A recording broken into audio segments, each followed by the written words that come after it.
Lineup for Braves Country by D.M. McGee. A is for Aaron, the Hammer and Hank, the real home run king. Take that to the bank. B is for Bobby. Cox never cowered. He'd give Blue quite an earful on his way to the showers. C is for Chipper. Don't call him Larry. He would show up in Shea, the Mets he would bury. D is for David. Justice he'd bring. A Game 6 solo brought Atlanta their ring. E is for Eddie Matthews. 512 bombs away. Lit skies from Boston to Milwaukee to the A. F is for Fred. McGriff dog-biting crime. A fire was lit the day he arrived. G is for Glavine. Southpaw winds and kicks. Changing speeds east and west. A gem in Game 6. H is for Harry and his brother George Wright. The father of baseball, Boston pennants in flight. I is for inning, ending double play. Riley to Ozzie to Olsen all day. J is for Jones. Andrew let her fly, and his gloves in center is where singles would die. K is for strikeouts, a plenty from Strider. The quads in the stash, getting swings from that slider. L is for Lopez. Javi to B-Mac. Travis and Smurf, we've been lucky to see that. M is for Mad Dog. He won 355. Could swat flies with the changeup and still bust you inside. N is for Necro. He got to the hall by bending and knuckling and floating that ball. O is for Otis. Old Nixon could fly. The catch at the wall baffled our eyes. P still for Peterson. We were all rockin' pearls. With Eddie and Jorge, we were out of this world. Q is a quandary for why Dale is not in. Murphy MVPs again and again. R is for ranking.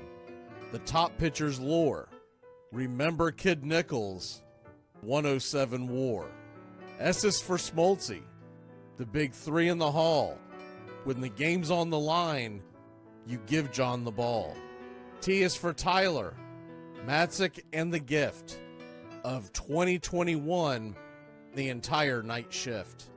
U is for Chavez, but we say Uncle Jesse. The frames, the release, kept the batters guessing. V is Van Weeren. Skip Carey 2. Don Ernie Joe, the tales from the booth. W is Warren. Spawn Johnny Sane. They'd ride him in Boston and then pray for rain. X is Mazzoni. Yeah, X marked the spot.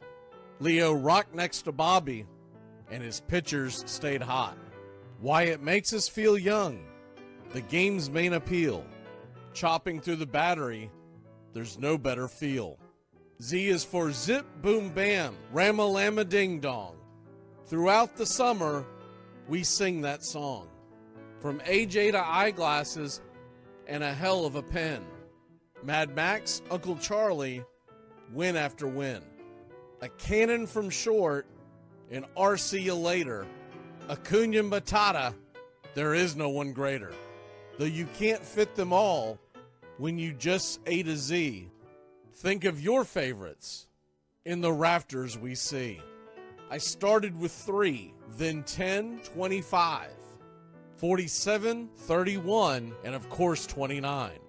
Let's not forget 21, 41, 35, the great 44, or 755, and old number 6, who led his great teams. The pennants were flying, it felt like a dream. From Boston to Milwaukee, to Atlanta's TBS, a family, a tradition, Braves Country's the best. Lineup for Braves Country by D.M. McGee.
I state your name.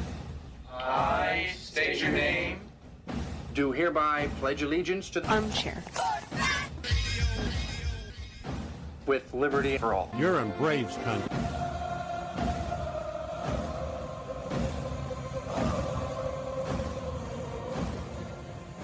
Ladies and gentlemen, please direct your attention now to the area in front of the pitcher's mound for tonight's ceremonial first pitch. You can't drink like me. You can't smoke like me. So don't try and be like me. Let's party together. There's something kind of about a kid that's never played baseball. What the hell's going on out here? Well, scared because his eyelids are jammed in his old man's hair. We need a live rooster to take the curse off Jose's glove, and nobody seems to know what to get Millie for their wedding present. We're dealing with a lot of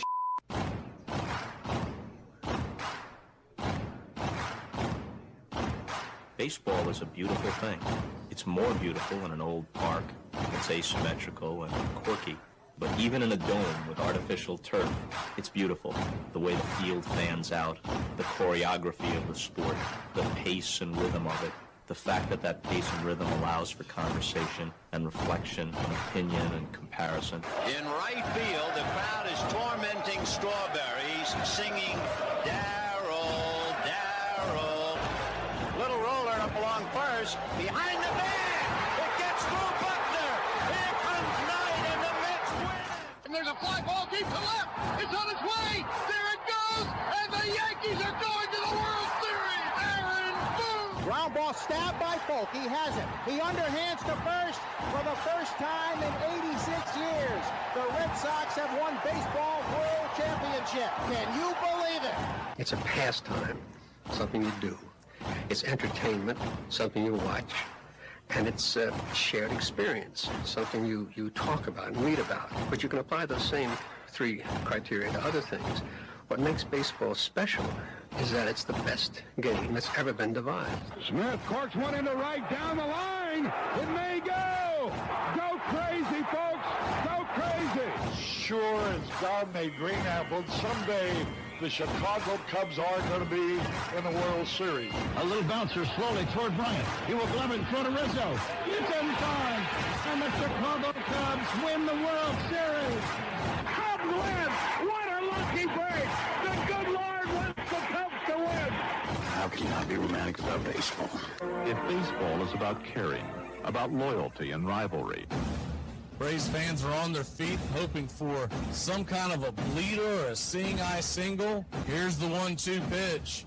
Fastball hit high and deep down the right field line. It's going back, back, back. Is it fair? Is it zip, boom, bam, it's gone!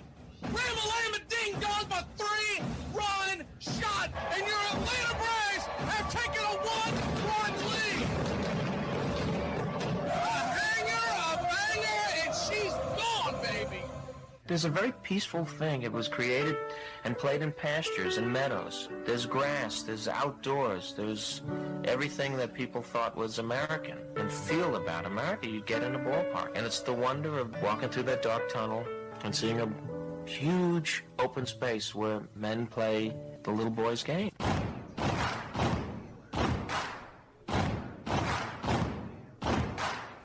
People will come. They'll come for reasons they can't even fathom.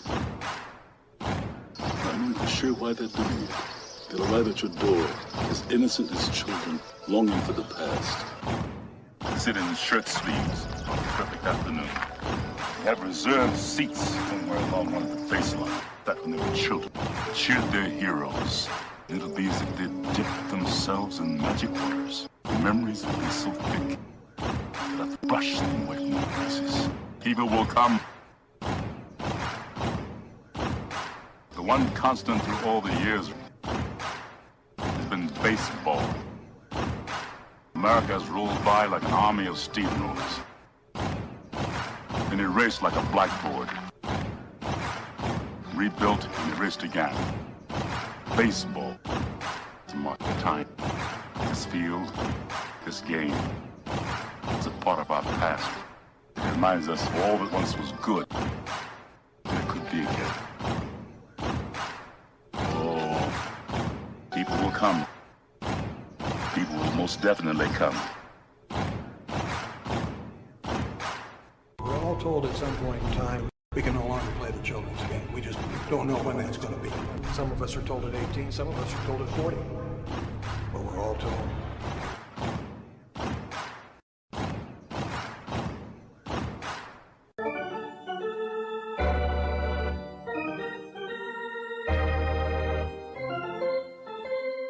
I believe in the Church of Baseball.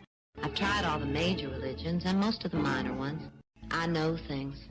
For instance, there are 108 beads in a Catholic rosary and there are 108 stitches in a baseball.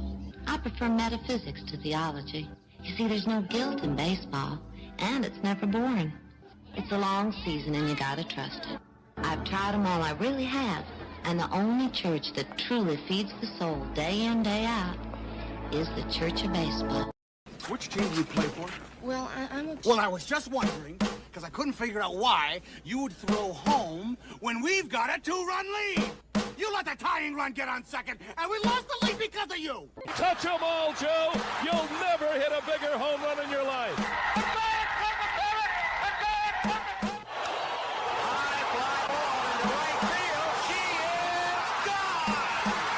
Swung line drive left field. 1 run is in. Here comes Reed. Here's the throw to the plate. You're in Braves country. If there's a bigger thing going on right now, I don't know what it is. We're down to 1 strike here. Gurriel, the last hope for the Houston Astros. Here's the 0-2 pitch. Swung on, bounced over to Dansby. Dansby fires it over to Forrest. And here comes the dog pile. Fire the cannons in the battery. Do the chop all throughout Braves country. Pop that top. Your Atlanta Braves have won it all. Here's a list of the players we'll be inviting to camp. I never heard of half of these guys. And the ones I do know are way past their prime. Most of these guys never had a prime. This guy here is dead. Cross him off, then. The local press seems to think we'd save everyone a lot of time and trouble if we just went out and shot ourselves. We got uniforms and everything. You know, you might think about taking Jesus Christ as your savior instead of fooling around with all this stuff. I like him very much. He no help with curveball. You're trying to say Jesus Christ can't hit a curveball? But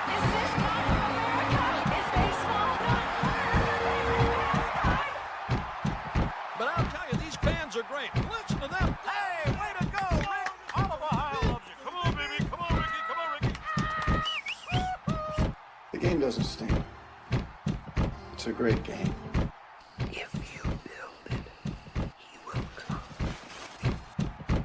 You know, one of the best things about being an ex-big leaguer is getting freebies to the game. Call the front office, bingo. And once these fans recognize me, I probably won't even have to pay for my light pure. Down it! I love them. Good seats, huh? You're in the wrong seat, buddy. Come on. Oh, I must be in the front row. Come on. Ladies and gentlemen, welcome. We direct your attention now to home plate. Please remain standing. We call your attention to our band here today. They will be jointly directed. And now, another fixture. Our national anthem.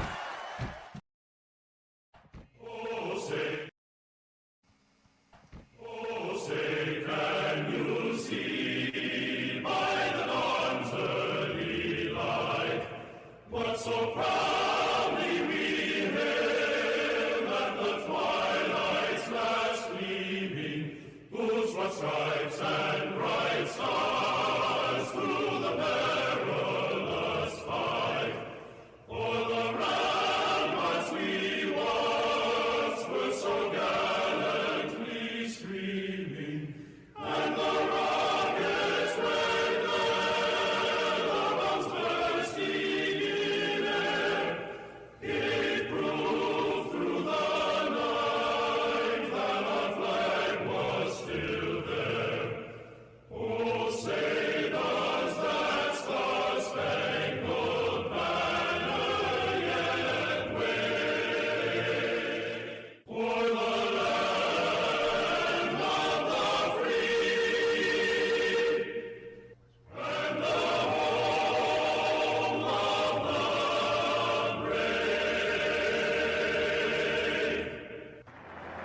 time, ladies and gentlemen, we'd like to introduce today's teams as participants in this historic game. Play ball! Good seats, hey, buddy. He missed the tag. He missed the tag. He missed the tag.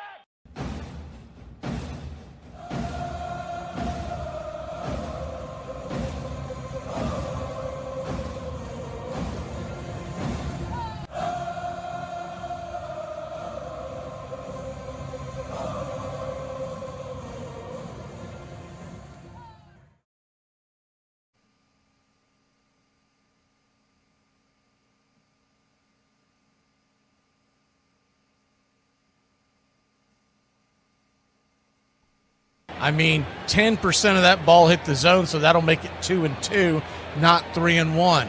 But the bases are still loaded. You've got one out. Time is called by Dominic Smith. He'll step out of the box. He'll wind up as Dominic Smith gets back in the pitch. Down and away for a ball 3. So one pitch, one ball could win this game. A 3-2 pitch. Swing! That ball is belted high and deep. Going back on the track. Zip, boom, bam, it's gone. Dance in the streets, baby. A grand salami from Dominic Smith will win this ball game 6-2. Buckle your shoes. Dominic Smith comes through in the clutch. Helter skelter at home plate. And your Atlanta Braves win this sucker on a walk-off grand slam. We score 6 runs in the ninth after scoring none. Talk about hotels. You want to win some ball games. The party in the Battery will be real tonight, y'all. Go dance in the streets. Braves start off 2-0. Dominic Smith with an absolute clutch belt shot, and your Atlanta Braves win it 6-2. Unbelievable. Go party, y'all. We'll see you tomorrow, 1 o'clock. We're 2-0, baby. That's a hell of a lot better than 0-7.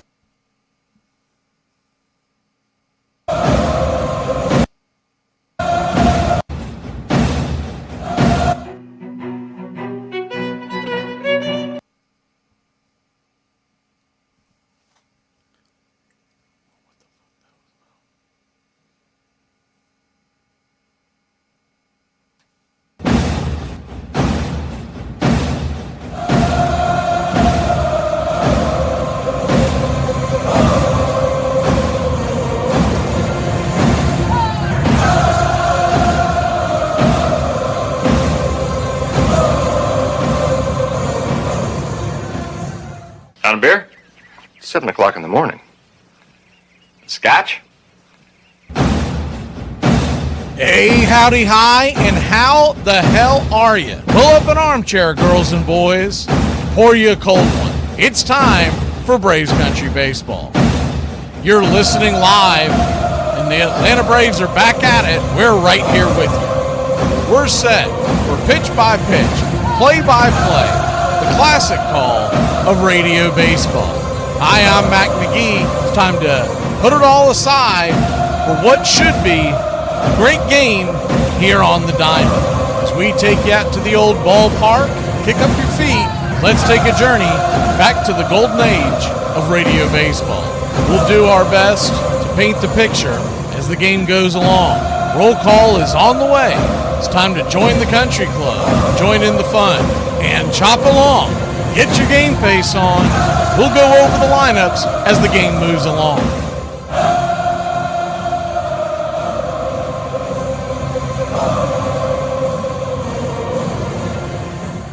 Well, it's about that time. Grab you a cold one. Find you an armchair. Atlanta Braves baseball right here on Braves Country Radio.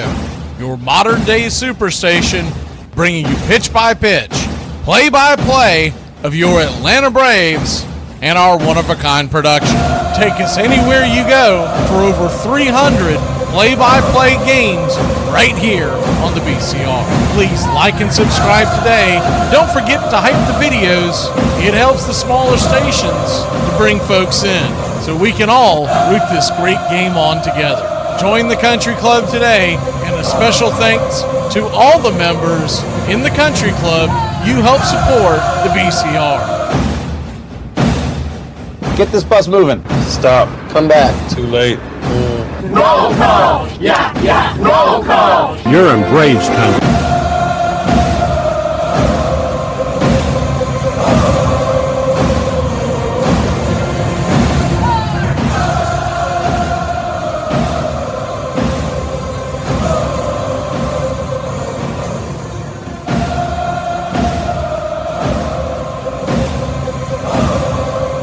Good morning, Vietnam.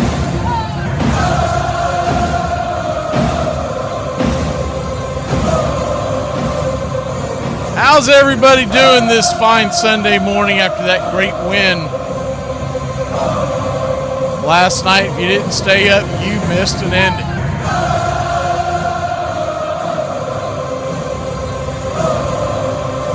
Let's get the salutations in order.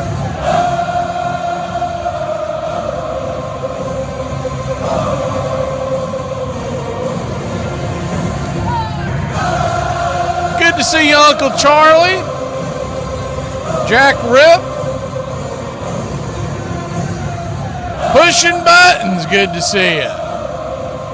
In the club. Charlie's in the club. Willis Mathis is in the club. What you talking about, Willis?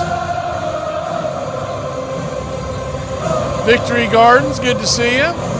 USA 457 in the club. George Rogers, King George, as they used to call him in South Carolina. Good to see you. Richard Talley in the club.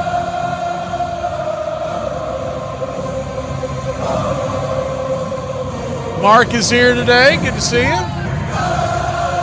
Stargazer, country club member. Justin Green in here today as well.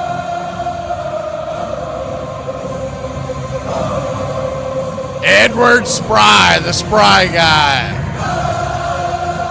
Club member.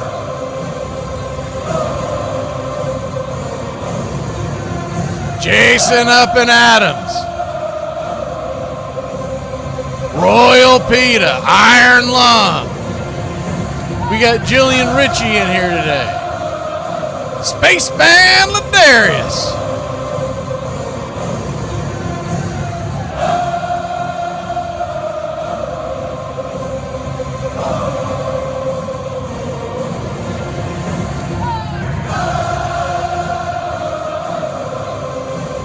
Everybody loves Raymond. Good to see you, sir.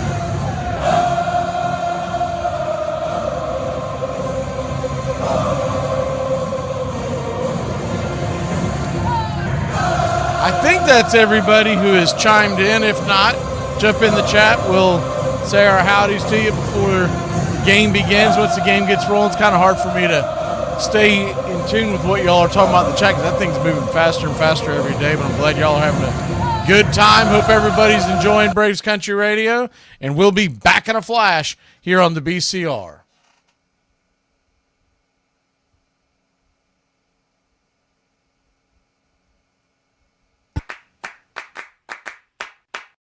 It is the American game. You see a guy hit the ball out the ballpark, and that same guy can come up tomorrow in that situation and miss the ball and lose the ball game. Can bring you up here, it can bring you down there. One thing about it, though, you know it always will be a tomorrow. You got me today, but I'm coming back. Think about it. What is there in your life, besides your love of family maybe, that carries all the way through from almost your earliest recollections till the day you die, and you care about it in one way or another? There are very, very few things that make that list, but we have a child's interest in baseball, so it will be one of the few things in my life that I have cared about in one way or another all the way through. There's a lot of wonderful stillness in baseball that I love. Many seconds of stillness. When the pitcher has got the sign, the batter is crouched, The ball players all lean forward with their hands on their knees, and then very shortly the ball is delivered. But in that tiny period when the pitch and the fever of the crowd is tangible, there's a moment of absolute stillness that I treasure.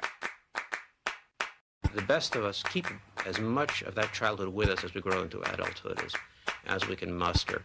And the most creative, the most happy, the most fortunate of us are those who don't lose the sense of play. And even after we're past the point of being able to actually play the game with any skill, if we love it, then it's like Peter Pan. We remain boys forever. We don't die.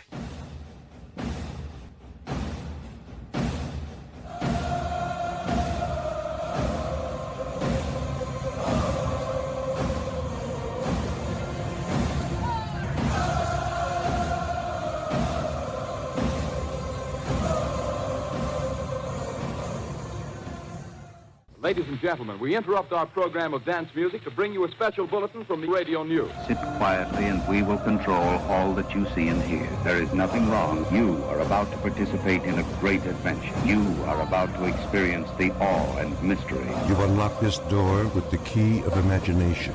Beyond it is another dimension, a dimension of sound, a dimension of sight, a dimension of mind. You're moving into a land of both things and ideas. You've just crossed over into Adventures in Time and Space. We offer you Braves Country Radio, your home for the classic call of Braves Country Baseball. Hi, folks. Join us now for another Braves ball game. Yes, sir. This is the one we've been waiting for. This is it. This makes you feel like it's spring and baseball, no more measles, and free tickets to the circus. You're in Braves Country.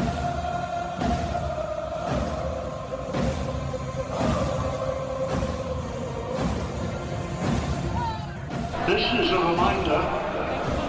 Disorderly conduct will not be tolerated. Please respect your fellow fan and refrain from any unruly behavior. Failure to comply with these guidelines will result in ejection.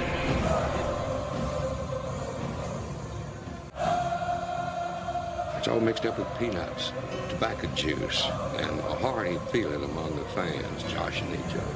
Always this raucous, good spirit. Everybody came to have a good time. The whole stands full of people all roaring. In baseball, never known an answer swear so instantly a whole crowd could be brought to its feet, roaring with delight over just a clean crack of a bat against the ball. A lot of room in right center. If he hits one there, we can dance in the streets. Line drive and a base hit. Just as the score of the tying run. Green to the plate. And he is safe.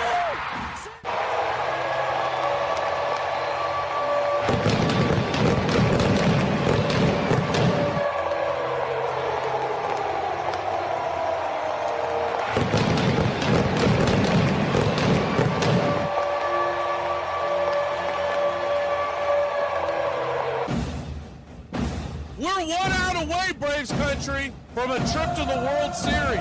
Whatever superstition you've got, do it. The entire city of Atlanta, the entire South is standing on their feet, trying to will the Braves into the World Series. Here's the 1-0 pitch. And swung on and ripped over to Dansby Swanson. Dansby's got it. He fires over to first. Baby, sound the trumpets. Do the job through the streets. Your Atlanta Braves are headed to the World Series. And the place is going bananas.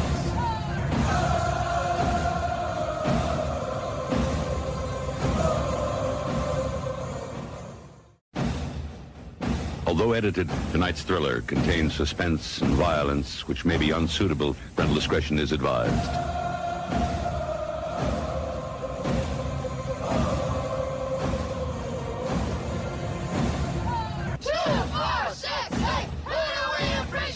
You're in Braves Country.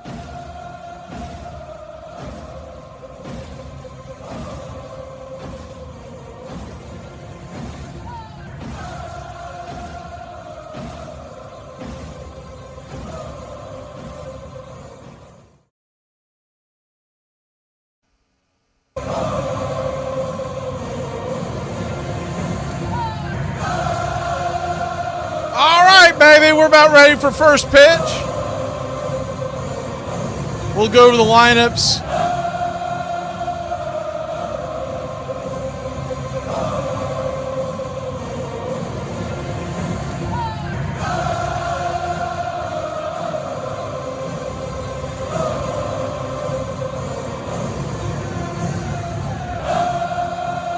We'll go over the lineups as we go on here on Sundays, starting a little later, and we played around with the sim game again on MLB The Show. It kicked out on the same exact inning as it did last night, so there must be some kind of setting. I'll have to look at it. I'll have to look at it tomorrow, but we're going to get that thing figured out. I think typically on a Sunday we probably won't get to it because I know a lot of y'all are busy with family and church and everything. But on most days, we're going to have it. Tomorrow we got Braves Country today at noon, so it'll definitely be after that. It'll probably be late afternoon when we put it on. I don't want it on top of the show, on top of the broadcast, because it's kind of a long simulation if you haven't watched it before. It's a little over an hour it takes for them to do a 9-inning game on MLB The Show. So it's probably more likely to come in, say, around the 4 o'clock hour on normal games. So it's well over. Man, Tree Nug is the one that first mentioned the doing the whole thing. Last year, I believe. Maybe we'll do it at 4:20. Good old Tree Nug time. We'll start them at 4:20 when they play at home. We'll go from there. Bahama Llama in the chat. Good to see you. Atlanta Braves are wearing their home whites. It's 60 degrees here in Atlanta, Georgia, and the wind is blowing in from left field down into right at about 10 miles an hour. Our pick to click today with the right-hander on the mound, Seth Lugo. We've got some guys who've seen him quite a bit, and a couple of guys who have clocked him out of the building. And this is probably, look, he's just due. Let's get him going. Give me Ronald Acuna Jr. He's 6 for 14 lifetime against Lugo. He does not have a home run. It should be noted. Olsen has got great numbers against him. I just don't like picking the same guy back-to-back days. I just feel like at that point I start getting lazy doing that. So it's Olsen, 4 for 8 lifetime with a home run. Riley, 3 for 14. Terrible numbers, right? But he has 2 home runs. So we keep an eye on that. Ozzy's just 4 of 19, but he does have a home run. So hopefully they can get one out of the... Now, the problem is it's a little cooler than it normally is in Atlanta, and the wind's blowing in a bit. So it may be difficult to get the ball out of the ballpark. But we got Dom Smith, the designated hitter, in there again today. He's 3 for 7 on the year. And hopefully he can... 3 for 7 against Lugo. 1 for 4 on the year. That grand slam last night. Leading off for the Kansas City Royals today, it's Garcia at third. Bobby Witt batting second, playing short. Vinny P batting third, playing first. Sal Perez, the designated hitter, batting cleanup. Carter Jensen's the catcher today, and he is batting fifth. Lane Thomas, left fielder, batting sixth.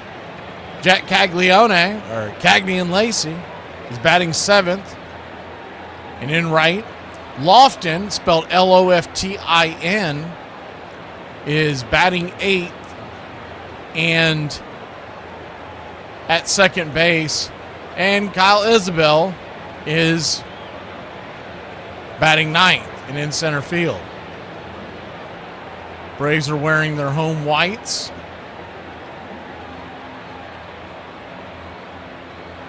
Left to right across the outfield for your Atlanta Braves, it's the Yaz, it's Michael Harris, and then Ronald Acuna Jr. around the horn from third to first. It's Riley. Mateo gets the start, Dubon getting a seat. Ozzy batting second, and Olsen is at first. The Drake is behind the plate. We did not see a ton of that in the Brian Snitker era. Remember?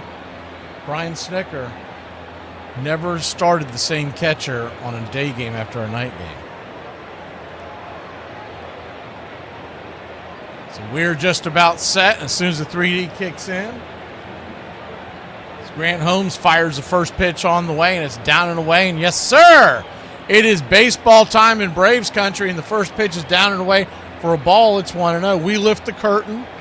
The 1-0 swung on and lifted high into right field. Ronald Acuna Jr. drifting in, making the catch. F9 your scorecard. And there's one down.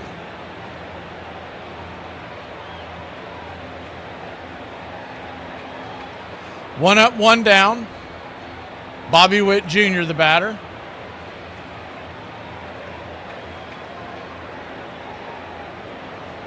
Righty-righty matchup. Grant Holmes looked really good in the spring. Hit 10 strikeouts against Pittsburgh in one outing that we covered. The first pitch on the way is down below the knees. Just below the zone, out and away. It's 1-0.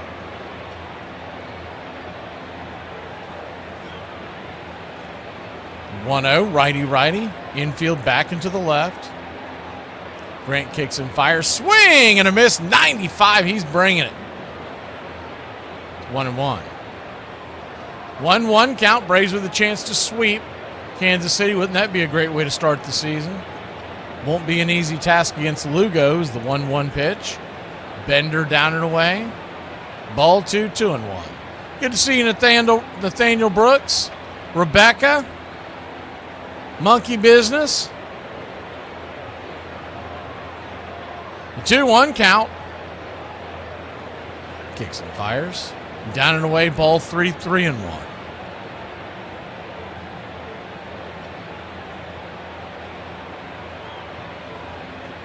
We'll keep an eye on the other scores in the background. I've got the Philly and the New York game on.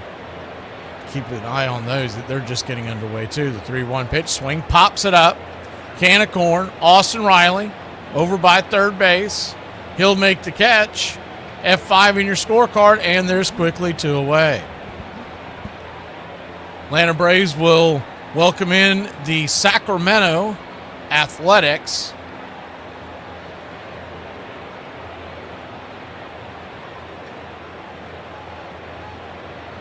That series begins tomorrow, 7:15 first pitch. As Vinny P comes to the plate, first pitch swing, and he blasts up one high, but not very deep. The wind's going to knock that down and into the glove of Ronald Acuna Jr. On normal summer day here in Atlanta, that's going to get very close to the wall, but no chance here. We'll be back in a flash. Grant Holmes doing his thing here on a Sunday in Atlanta. I play real sports, not trying to be the best at exercising. I'm Teddy Powers! I'm the man who has the ball, so that is why I am better than everyone in the world. Ireland has one of the rarest genetic mixes in Europe. Here's why. Why do Irish people look so unique? Red hair, black hair, icy eyes, olive skin, all from the same island? Because Ireland carries one of the strangest DNA blends in Europe. First came the ancient hunter-gatherers, bringing darker features. Then the Celtic migrations, adding pale skin and bright blue-green eyes. Then the shocker, strong Basque-like ancestry, older than the pyramids. Add in Viking DNA on the coasts, taller builds, fair hair, and finally, Norman and later European settlers completing the mix. That's why 2 Irish people can look like they came from different continents. Their DNA literally comes from 5 ancient worlds. Ireland isn't just diverse, it's the genetic fingerprint of every wave of history that ever touched its shores. So if you've ever wondered why the Irish look so strikingly different, just remember, your face is history written in bone. Joe Gordon, the tying run, leads down off third. Paso pitches, Williams swings, there's a high drive, going deep, deep. It is a home run against the tip top of the right field stand. Ted Williams just missed by a couple of feet, hitting the ball completely out of the park. We've been listening to the work of the legendary Red Barber. That was his call of Ted Williams' game-winning all-star home run in 1941 at Detroit. Still to come, Mel Allen, knighted behind the microphone with the New York Yankees in the 50s and 60s. Red was meticulous, sometimes to the point of being persnickety. In his mind, there was a right way and a wrong way to do it. That Red Barber was among the very few who didn't approve of Russ Hodges' call of Bobby Thompson's home run to win the 1951 pennant. Welcome back. First pitch swinging by Ronald Acuna Jr. That's going to be a lazy at bat. 1 pitch, 1 out. Seth Lugo starting in with the easy cheesy.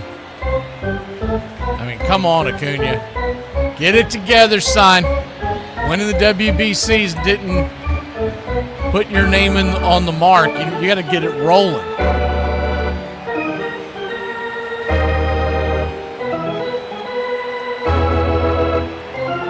First pitch right there to Drake Baldwin is right there for a strike. It's 0-1. Thank you, Uncle Charlie.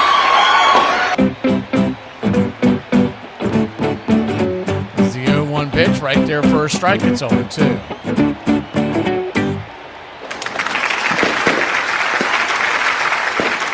0-2 count, righty-lefty. Drake Baldwin standing in.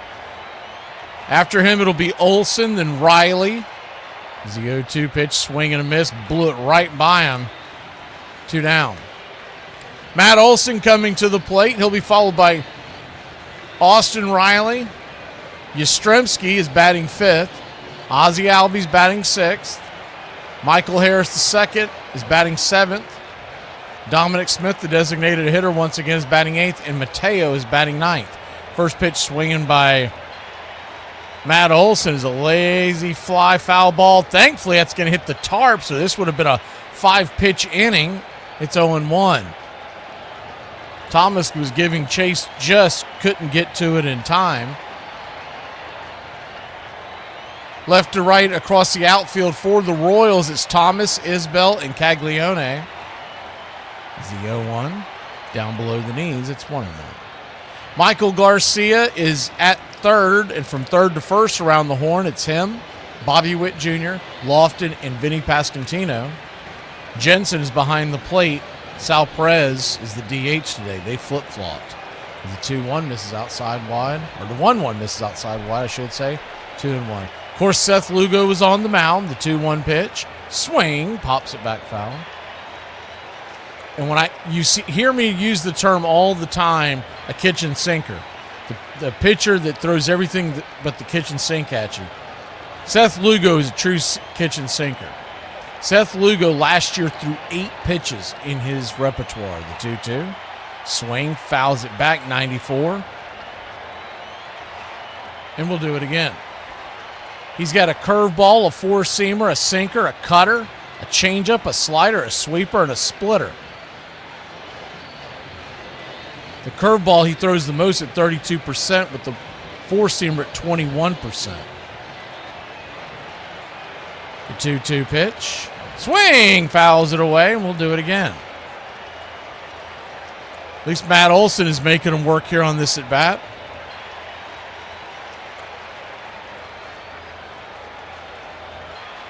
This will be the 6th pitch of the at-bat.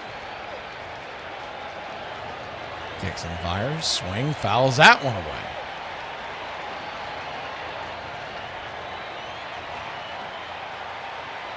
I said 6. That was actually the 8th pitch of the at-bat. This will be number 9. The 2-2. Swing. Chopped it back to the mound. Lugo loses it for a second. Gets the rebound. Flips it to first, and that'll end the inning. So the Braves nothing doing here in the first inning. We'll be back in a flash. We go to the second, all tied up at 0. If anybody needs me, I'm going to be in Wishabitch Woods, wishing a wood all week long. Women can't make machine gun noises with their mouth. Gratata, gratata, boom, boom, boom, boom, boom,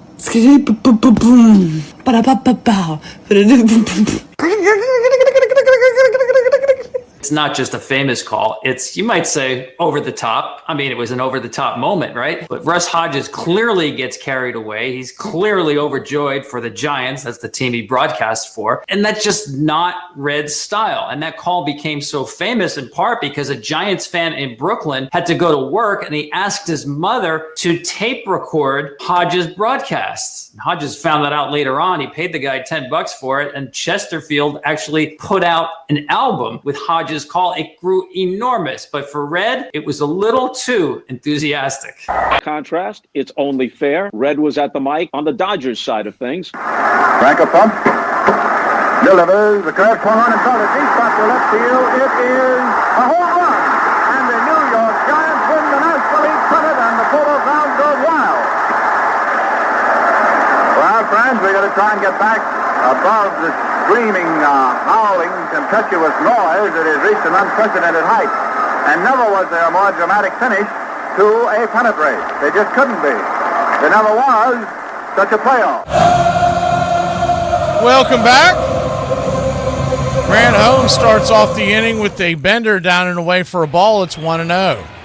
Righty-righty matchup. Sal Perez the batter. Here's the wind-up to pitch, and it smacks the bottom of the knees. It's 1-1.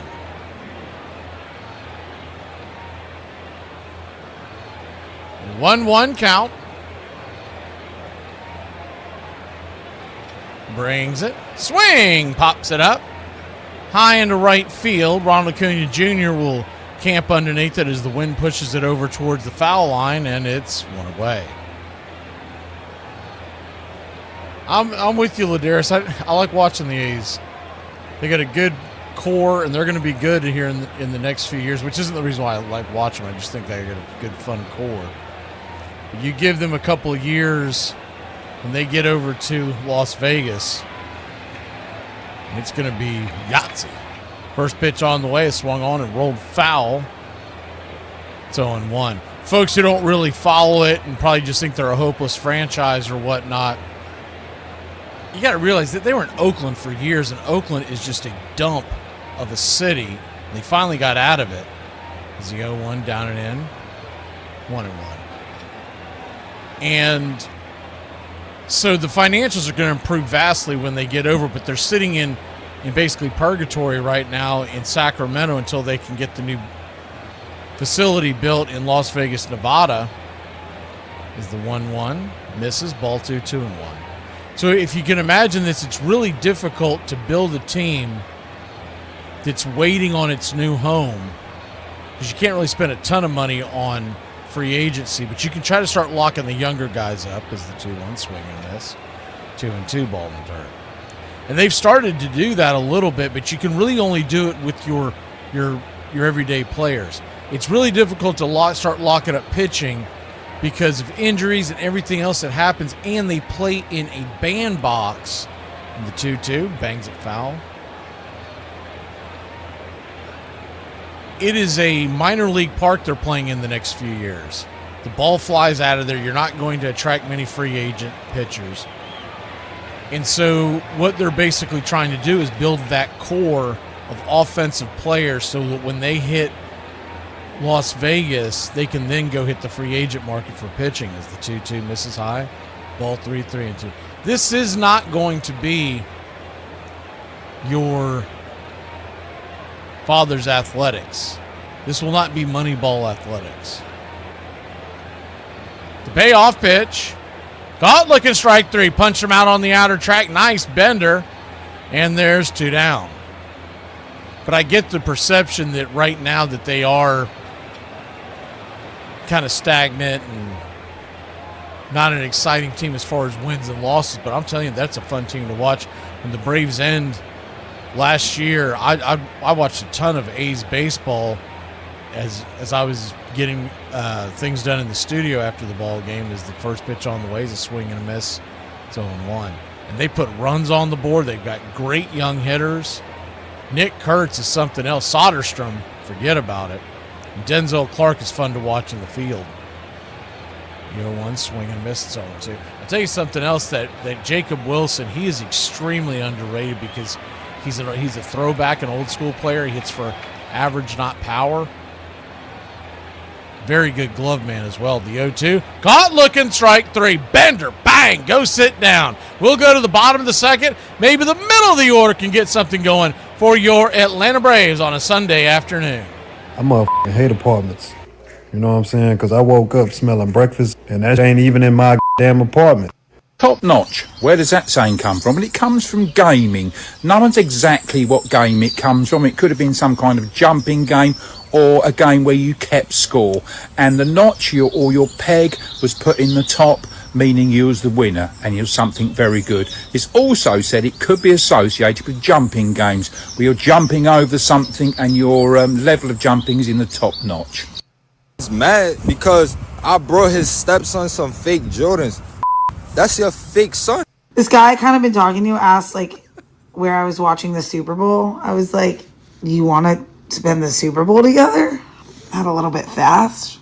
Maybe we should just hang out the following weekend, like the 14th or something. I don't know.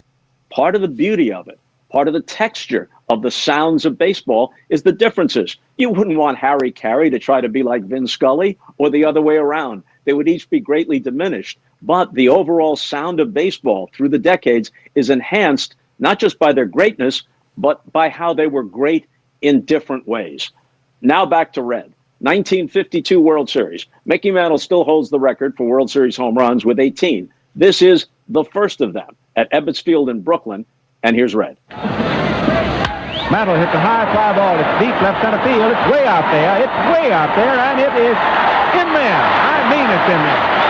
So Mickey Mantle belts another one. Boy, did he hit a rousing reception for him back in the Yankee bench.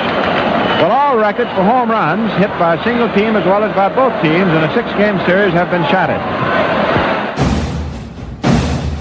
Hey, Dave, you want to do a little coke? I got some right here. Nah, Johnny. We should just be safe and smoke weed.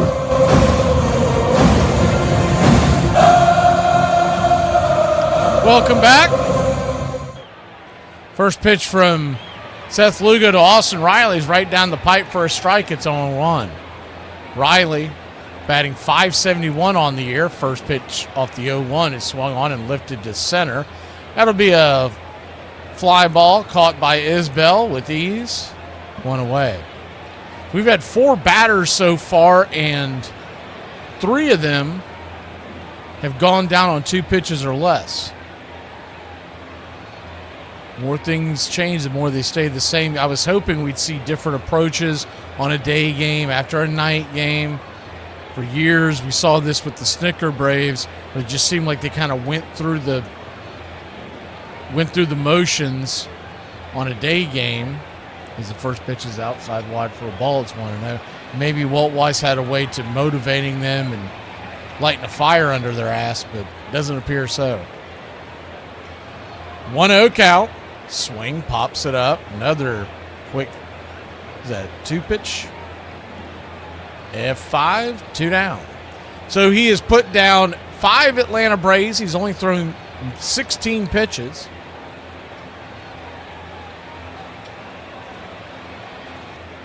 And you'd love to start complaining about maybe it's Tim Hyer, but he wasn't here when all this started. So it's an organizational thing. Someone needs to come out the hip and buy some coffee in the morning on Sundays. It seems like they wake up on Sundays, but there's games like on Wednesday when we play at 12:15 where they never wake up. The offense doesn't show up till the 8th inning. First pitch to Ozzie Albies is outside wide for a ball. It's 1-0. The 1-0. Swing, chops it off the plate. Get Monster or Red Bull to show up to the locker room on Sunday mornings, and they still do that, where they show up and just give out drinks. Pitch on the way to Ozzie Albies is swung on and lifted to right field. That's down for a base hit, and it's a 2-out single for your Atlanta Braves. I'm the Wiz, I'm the Wiz, I'm the Wiz, I'm the Wiz, and nobody beats me.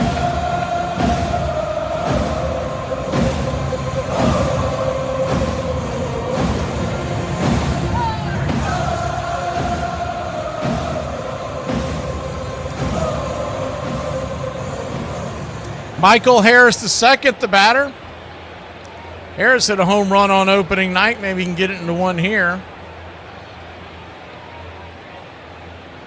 Righty-lefty, first pitch on the way is 91. Right down the pipe, it's 0-1. The 0-1.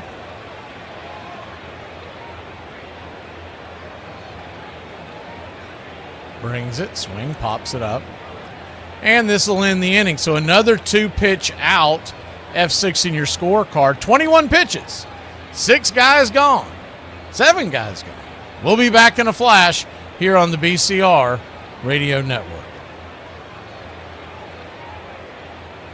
To the people that park at gas pumps and then go in without getting gas and then come back out and sit in your car for 3 minutes to scratch off whatever you just bought, your mama's a dirty. A pretty penny. Where does that one come from? Well, it comes from the meaning of pretty, meaning something quite large, and penny, meaning money. The expression's been around probably since the 1700s. I think George Orwell used the expression, the idiom, in one of his books, but that's what it means, a pretty penny, a large amount of money. Stay away from people who care about politics too much. Stay away from people who make politics their entire personality. You know what you should do? Sip your coffee and mind your business like I do. I do not like any bug that jump, flies, crawls, square dance, Macarena, none of it. I don't want you to have no legs, arms, wings. Matter of fact, don't even have no eyes. I don't want you to fly around me. I don't want you to breathe in the same air. You can fly. You can go to any destination in the world. Please don't let it be my house.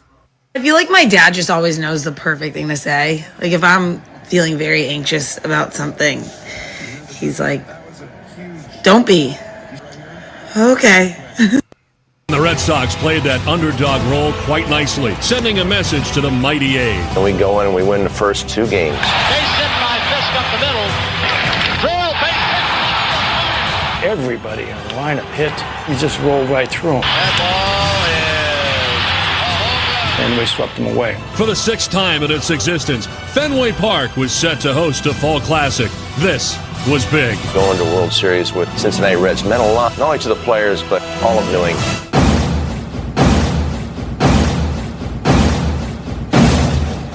What's up, Braves country? Looking forward to a great Atlanta Braves season. See y'all at the ballpark.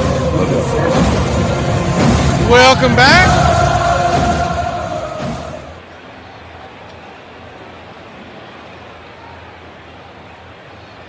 First pitch is misses from Grant Holmes. It's 1-0. The 1-0. Down and in. You go around. They check down the third base line. Third base umpire Mike McClency said that he did go.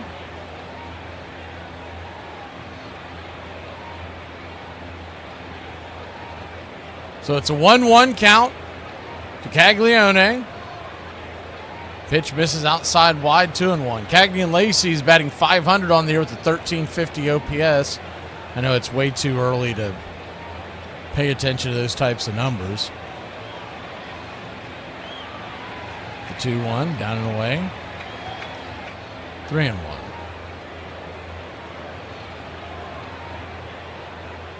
Cags makes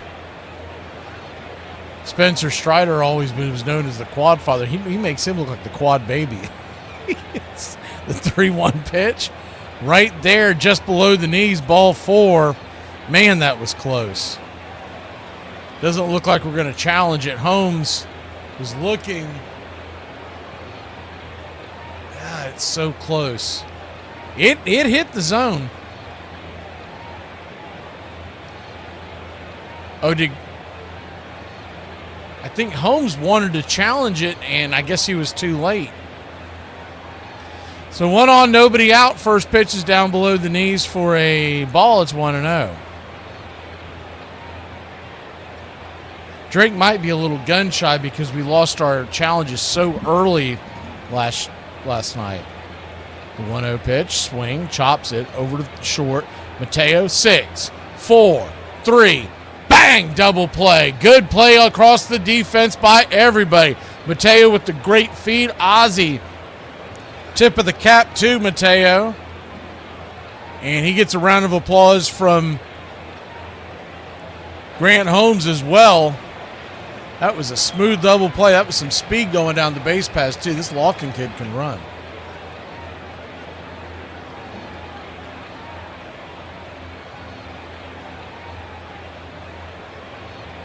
So 2 down.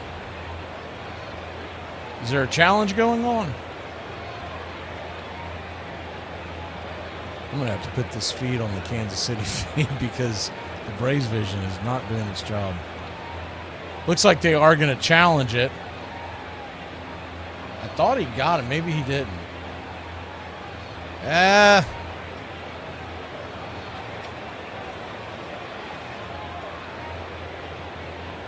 His foot, I think, may have hit the bag just before.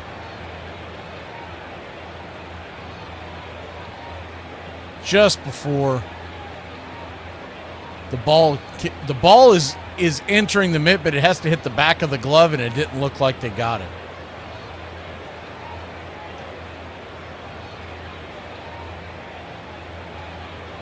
So the play is under review.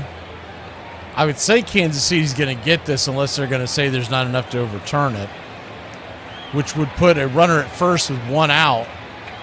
Right now, the bases are clear with 2 outs, and they have called him safe.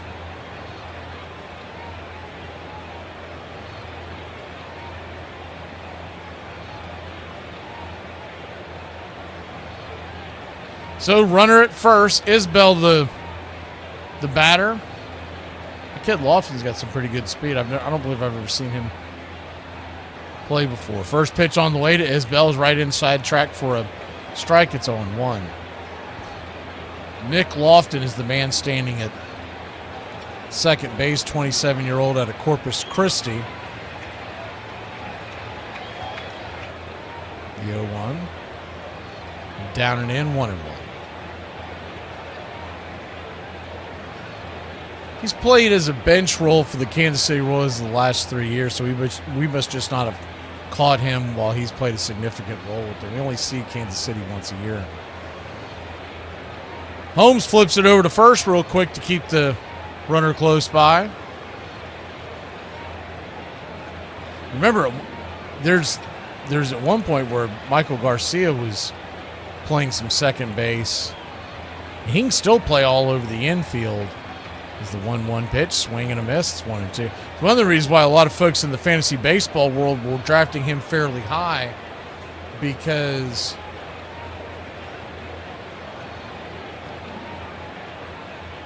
he's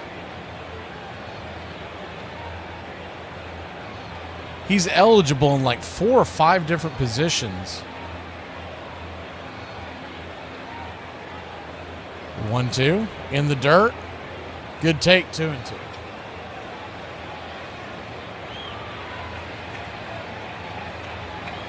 I think he's eligible first, second, third, and outfield in Yahoo leagues. 2-2 count, runner at first, 1 out. Pitch on the way, swing and a miss, strike 3, filthy curveball, 2 down. For those of y'all who don't follow fantasy baseball, don't understand what that means. To gain that eligibility, you had to have played at least 1 game in Yahoo leagues the year before at that position. So it's not something they just grab out of thin air. Righty-righty matchup. Here comes Michael Garcia back to the top of the order. First pitch is a curveball right there. First strike, it's 0-1. Garcia, the cousin of Ronald Acuna Jr., the 0-1. Holmes flips it over to first real quick, keeps the runner close by.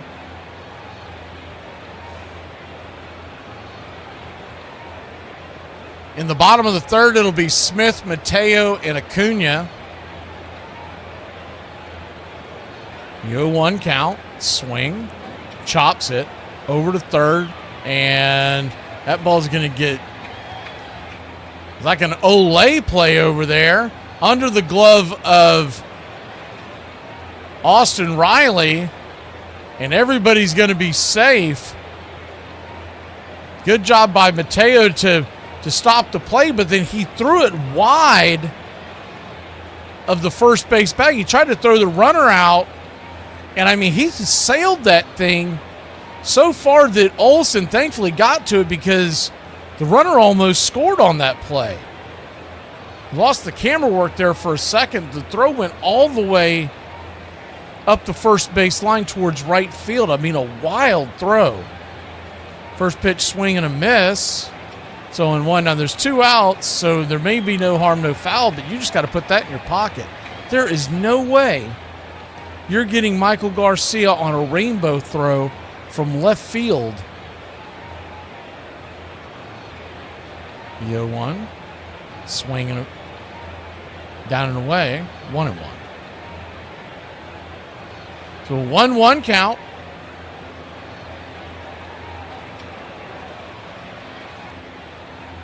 Braves nothing, Royals nothing. Kicks and fires, swing, chops it. Off the plate, bounces foul down the third base side. We'll do it again.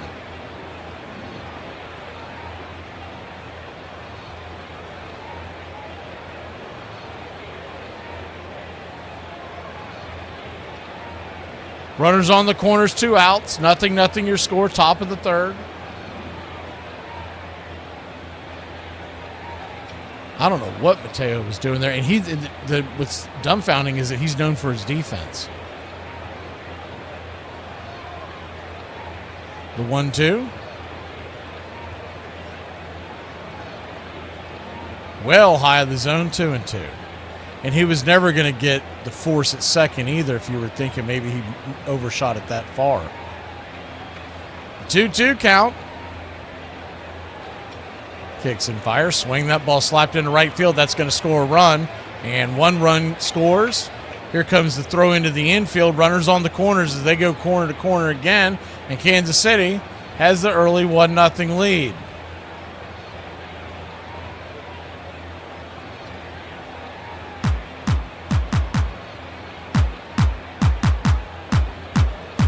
As hard as that ball was hit, depending on where they would have been playing, that may have scored the run anyways without the error. But remember last night, they did not send the runner from third to home against Acuna's arm, so they may have held him up. Vinny Pasquantino here in a big spot, righty-lefty matchup as Holmes tries to get out of the danger.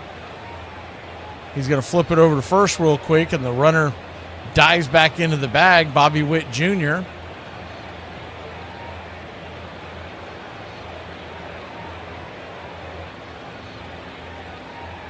Plenty safe. First pitch is a bender there on the outer edge. Smacks the strike zone. It's 0-1.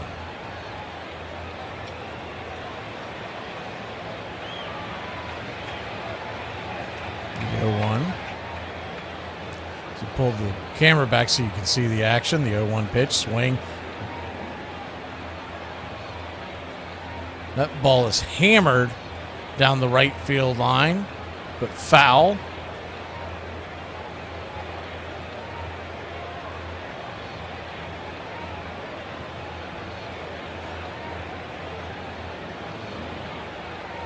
So an 0-2 count.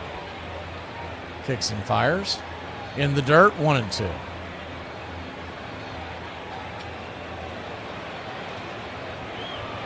Speed on the base pass, runners on the corners. 1-2 pitch, swing. Chops it over to first. Olson's got it. He'll flip it to Holmes, who's covering the bag, and it is a 1-3 putout, or 3-1 putout, and that'll end the inning. So the Kansas City gets one across, but it could have been a lot worse. We'll be back in a flash here on the BCR. Allah! Boy, Tuscaloosa is a small town, so when I find out who came up in my house today while I was at work and took in my toilet and left it there and wiped their with my favorite towel and then drank my last yoo-hoo, it's gonna be hell. I'm telling you, that was some twisted but I can get way more twisted with it, I promise you. Small town. I'm gonna find out.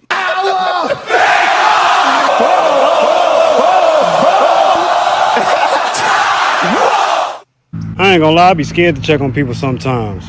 You know what I'm saying? Because they might need $50 till Friday. One thing about me is if you're gonna start acting nonchalant, I'm gonna start acting not your. Oh, okay. So anyways, as I was saying, man, that's why cereal is supposed to go in before the milk, bro, because, you gotta be a psychopath to do it any other way. I'm supposed to have dinner plans, and this person's like, hey, I totally forgot something. Could we do a late dinner? What time is late dinner? 8:15! 8:15? You want me, an elder, to eat dinner at 8:15? 8:15. My bedtime routine, it's either starting or wrapping up at 8:15, one of the two. But I ain't eating dinner at 8:15. 8:15! This isn't gonna work. I was a lousy catcher till I got Bill Dickey there. He really worked me, boy. Bill Dickey did drills with his catchers in spring training, and it was the cruelest drill I've ever seen. He would stand at home plate, put the catchers at the backstop, and hit line drives in the dirt, to the left, to the right. And Yogi never got tired, he never quit, but it made him a much better catcher because he worked very hard. Bill Dickey set the bar by playing in 100 games 13 seasons in a row. When Yogi became the catcher, he was catching 150 games a year. Because let's be real, sometimes marriage is just getting a text that says, hey, did you get that code they just sent you? I need that. Welcome back. First pitch on the way to Dominic Smith. Misses off the plate wide for a ball. It's 1-0. 1-0. Kicks and fires. Sinker. 91 miles an hour. That'll even up the count at 1-1. So a 1-1 count. Swing and a miss. Right underneath his hands, it's 1-2.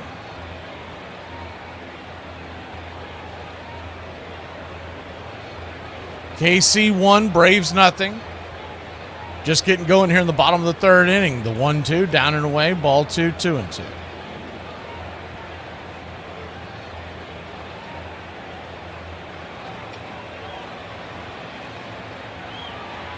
The 2-2 pitch is dribbled over towards second. That's going to be a easy 4-3 put out. Lofton to Pascantino on the play. One down. 3-game series incoming from the Athletics. It'll be 7:15 first pitch on Monday night, Tuesday night, and then it's a getaway day on Wednesday at 12:15. We'll come on the air all 3 games an hour before. The first pitch is right there. Looked like a strike, but we got the call. It's 1-0. Mateo getting his first at bat of the year. 1-0. Mateo swings. Bangs it down the third base line. It's 1-1.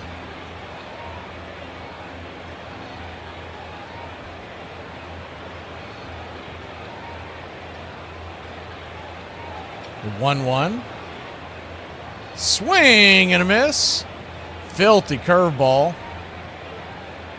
1-2.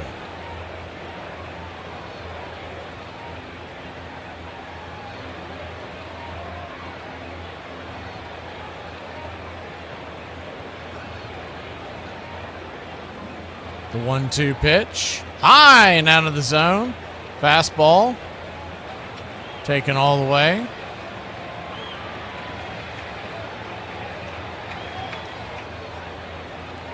So the 2-2 count. Swing and a miss, strike 3. He cannot hit that curveball. 2 down. Be interesting to see how the Braves played their bench when we start getting some guys back. I would tend to think it's probably going to be Kyle Farmer that'll be expendable. Saw him and his wife on social media last night. Started following them. They're pretty likable. First pitch on the way to Ronald Acuna Jr. Swung on. That ball's belted high and deep, going back on the track. Making the catch at the wall. Ronald Acuna Jr. with warning track power. That'll end the inning. F8 in your scorecard. We go to the top of the 4th, trailing 1-0. I pressed 1 for English. Not ding-a-ding-a-ding-a-ding-a-ding-a-ding energy. English! Irish people were the first slaves in America, and almost no one talks about it. Before race-based slavery was fully defined, thousands of Irish were forced into indentured servitude. They were sold through contracts, worked without pay for years, punished violently for escape, and treated as disposable labor. Many were prisoners. Many were taken by force. Many never lived long enough to see freedom, a foundation of American labor built on suffering. Irish servitude helped normalize the idea that human beings could be owned through paperwork, and it taught the colonies how to justify bondage. That history didn't disappear. It hardened Irish communities. It shaped distrust of authority. It taught survival through unity. No. It's not that I like to argue. The fact is, you said stupid and you expected me to be quiet. 3 runners ready to lead away. It's a high pop-up. Who's going to get it? Here comes Billy Martin digging hard, and he makes the catch at the last second. How about that? Game 7 of the 1952 World Series at Ebbets Field. Mel Allen at the mic. Looked like a routine pop-up off the bat of Jackie Robinson. Turned out to be anything but routine. Top of all that, as the voice of the Yankees, he was on the World Series almost every year because they were in it almost every year for a generation or more. But he was also the voice of the Rose Bowl on New Year's Day, and his voice was heard on newsreels. Newsreels were a big deal then. People would go to the movies, let's say in 1960, to see Spartacus. It'd be preceded by a newsreel, and Mel Allen very often was the voice of that, telling you about Ingemar Johansson versus Floyd Patterson. He was probably the most famous announcer nationally of his day. There was one period he did 15 out of 18 World Series. Thank you for hyping and subscribing to BCR, your home for radio baseball. Welcome back, y'all. Pretty fast-moving game so far. We head to the top of the 4th inning. Grant Holmes fires the first pitch, and it is a curveball into the dirt. 1-0. Inch a little closer with no one on the base paths, the 1-0. Right there for a strike to Sal Perez. He clocked one over the left field wall last night, giving Kansas City the early lead. It's 1-1. So a 1-1 count. Swing pops it up high in the sky. Another can of corn. Who wants it? Riley calling everybody off, and F5, 1 away. Overcast day here in Atlanta, so none of the infielders have their shades on, but you do see the sun peeking out a bit. You still like to see them have them on, like have them on top of their hat, so they're there. Righty-lefty matchup. First pitch on the way to Carter Jensen, the Kansas City rookie. Bangs it off the plate. It's 0-1. Jensen, one of the top prospects in the game. 6 foot, 210-pounder. So he takes that to even up the count. It's 1-1. He is out of Kansas City, Missouri, so he is a homegrown kid. Played his high school ball in Kansas City at a high school called Park Hill, is the 1-1. Down and away, 2-1. We get this a lot in Braves country because Atlanta area has become such a great baseball prospect area coming up for high school kids. Is the 2-1 pitch. Just misses outside. 3-1. But it's cool when you see when a young kid comes up for a team and he's from that area.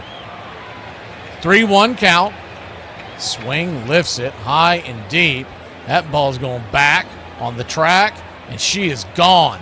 Just sneaking over the right field wall. It didn't even get to the fans. It was that close.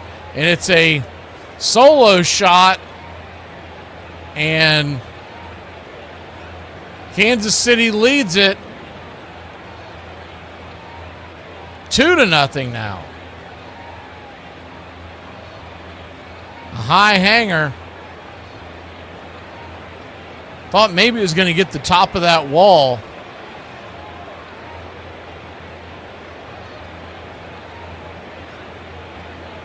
Righty-righty matchup. First pitch on the way is high and out of the zone. It's 1-0. The wind has now started to shift out towards right field. It definitely played a part in that home run. 1-0. Swing, bangs it foul, 1-1. Earlier in the game, I told you it was pushing it in. And now the wind, my guess by looking at those flags, that's got to be up near 15 miles an hour plus. And it pushed right where that ball was going. And considering the fact that ball barely made it over the wall, it stays in the building without that wind. The 1-1 down and away, ball 2, 2-1. So the 2-1 count. The flags you see on your screen are not indicative of what's going on in real life.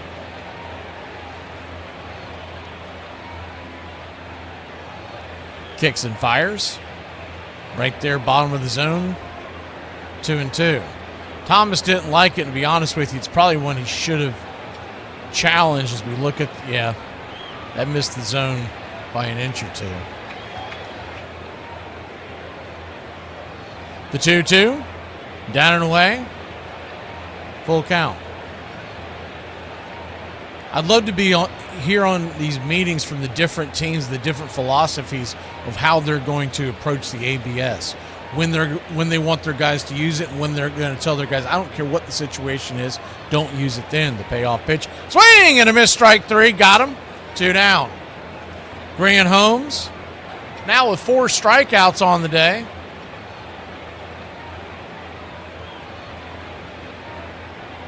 He had a fairly low over-under. I believe it was 4.5.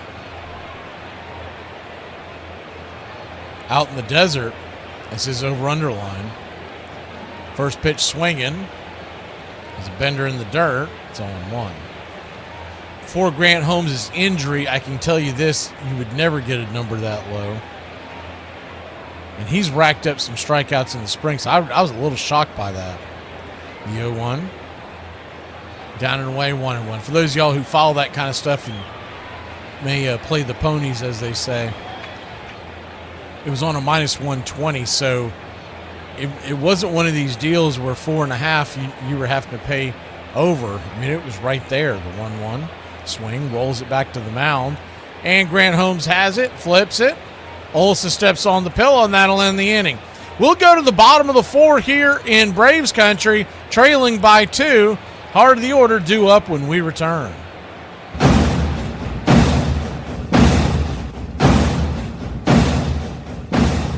Did you know Florida State was almost nicknamed the Crackers? And before you go fly into the comment section, at least hear the story. 1947, they're now playing football. Football team needs a nickname. 300 ideas are pared down to 6. Seminoles, Rebels, Statesmen, Tarpons, Fighting Warriors, and Crackers. Why Crackers? The moniker Florida Crackers came around right after the Civil War. Guys on horseback, riding around in the state of Florida, rounding up loose cattle. They would crack their whips to encourage them, and they started calling them Crackers. Florida Crackers. As far as the vote went, Seminoles big-time winner. In that first season in 47, they wore 2-tone leather helmets. By 1950, they were into yellow gold helmets. They went 8-1 in that 1950 season and were invited to the Cigar Bowl in Tampa to play a Wofford team that had won 23 straight. FSU in the white jerseys ended up winning that game 19-6. In 1953, they're into plastic helmets that are gold with a garnet stripe. In 54, they switched to all gold and ran with that through 1957. In 59, they switched the helmets to yellow, make the numbers a little bit smaller. In 1960, it's back to gold helmets with a garnet stripe. In 63, everyone's got the same helmet, gold with garnet stripe. In 64, they add state to the side. In 65, new lid, yellow shell with the state of Florida on the side and state written inside of it. In 1966, they go back to a gold shell with garnet and white stripes and the state of Florida on the side with state written in it. This goes through 1968. In 69, the Seminoles swap out the state of Florida logo for just the word state. In 1970, the look is tweaked again, this time with FS on the sides. In 71, they go back to having the state of Florida on the lid with the word state in it and wear this through 1974. The identity crisis ended in 1976 with the arrival of head coach Bobby Bowden. Gold helmets with a garnet and white spear and garnet face mask, a look that remained unchanged for Florida State. It's been the primary ever since. Welcome back. First pitch on the way to Drake Baldwin. It's a swing and a miss just underneath his hand. Starts off the at-bat at 0-1. Braves trail 2-0. Bottom of the 4th. The 0-1 pitch. Swing, one hopper into the glove of the second baseman Lofton. It'll be an easy 4-3. 1 down.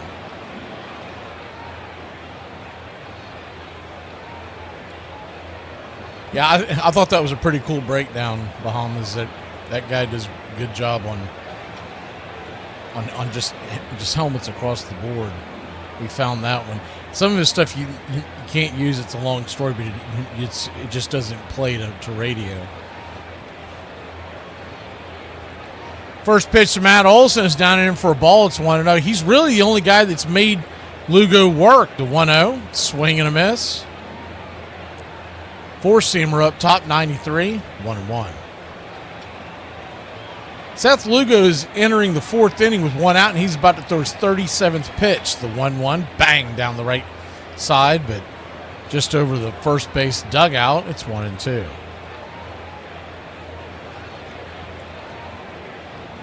You let a KG veteran get into a rhythm like this, it's hard to break it. And I'd say it all started back in the first inning and whatnot when they were just swinging at too many pitches early. The 1-2 pitch swing, lifted high and deep, going back on the track.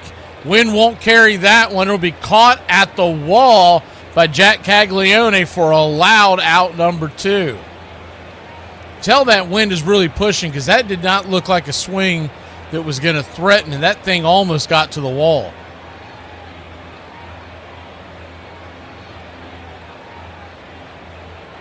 Two down, and Austin Riley standing in. First pitch swinging. Misses with a mighty cut. It's 0-1.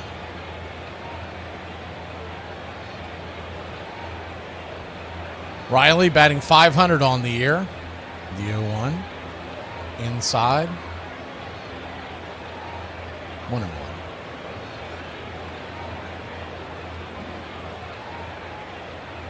1-1 count.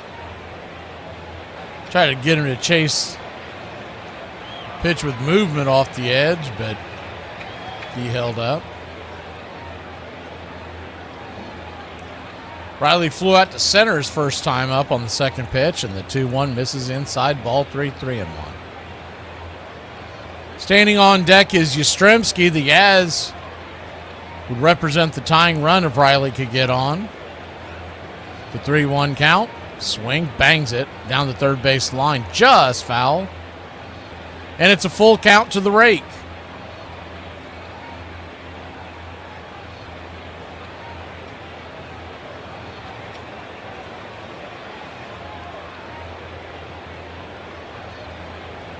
KC 2, Atlanta nothing. Bottom of the fourth inning. The payoff pitch to Riley. Swing, and that ball gets chopped to third. Garcia, the Gold Glover, has it. He flips it to first, and that will end the inning just like that. We'll be back in a flash. We head to the fifth. It's time to take the fifth here on the BCR.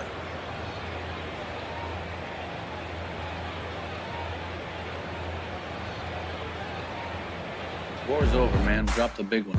Well, since when are you the quitting kind? What? Over? Did you say over? Nothing is over until we decide it is. And it ain't over now. Who's with me? Let's go! I don't have to tell you things are bad. It's depression. Everybody's scared. Punks are running wild in the street. The air is unfit to breathe, and our food is unfit to eat. We sit watching our TVs as if that's the way it's supposed to be. We know things are bad, worse than bad. I want you to get mad. Will you fight? No! We will run! And we will live. Shame on you. This could be the greatest night of our lives. But you're gonna let it be the worst. In this lifetime, you don't have to prove nothing to nobody except yourself. And after what you've gone through, if you haven't done that by now, it ain't gonna never happen. Wretched slugs. Don't any of you have the guts to play for blood? I'm your huckleberry. I'll put you out of your misery. Say wham. You've got to say, damn it, my life has value. And I'm gonna stay right here and fight for this lost cause. Intruder. Yes, you're an intruder. I was having a perfectly nice trip until you walked into my life. Hey! I'm just lying around. I want you to get up now. I want all of you to get up out of your chairs. I want you to get up right now and go to the window, open it, and stick your head out and yell, I'm as mad as hell, and I'm not gonna take this anymore! Right. Psychotic, but absolutely right. We gotta take these bastards. Are they yelling in Atlanta here? Are they yelling in Atlanta? I'm as mad as hell! They're yelling in Atlanta. Son of a We struck the mother load! I'm mad as hell! I'm mad as hell! I'm not gonna take it anymore! And this crowd's back into it now. I didn't think you had it in you. You look like somebody just walked over your grave. Play for blood, remember? Like I missed something. Yeah, we're all officially kicked out of school. That makes sense.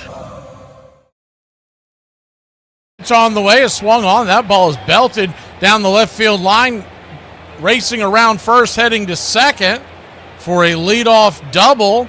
Kansas City Royals. Zach Kid Lofton one more time. And he got into that one, did not miss it at all. It's a 93-mile-an-hour fastball, and it really just sat there right in his wheelhouse. And the Royals, runner at second, nobody out here in the top of the fifth. Righty-lefty matchup, the number 9 hitter, Isbell, stands at the plate. First pitch is right there for a strike. It's 0-1. Good speed at second. Isbell, he can handle the bat too. He can lay bunts down. We've seen that before in games past that we've covered with him. As the 0-1 pitch sliced up in the air high. Soft can of corn off the shelf. Mateo's got it, and that's one away. That's the good news. The bad news is they go back to the top of the order. Michael Garcia, Bobby Witt Jr. move to the on-deck circle. They get the line going. Vinny P is in the hole.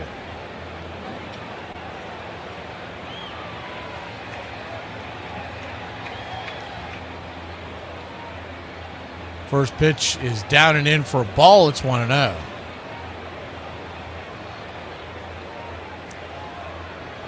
No, Brian, the wind is blowing out from left to right now. It is switched. The 1-0. Down and away, ball 2-0. I don't know whatever you're reading that off of is that's how it was when the game was supposed to start. 2-0 count. Down there below the knees. 3-0. I think you might be late to the party, but we were just talking about it a little while ago. That win aided that home run hit by Jensen about an inning or so ago. The 3-0 down and away. Ball forward, it's a 4-pitch walk, so Holmes walks Garcia to get to Bobby Witt, and that's never a good idea. Looks like Hefner's going to come out here and talk to him. Try to settle him down.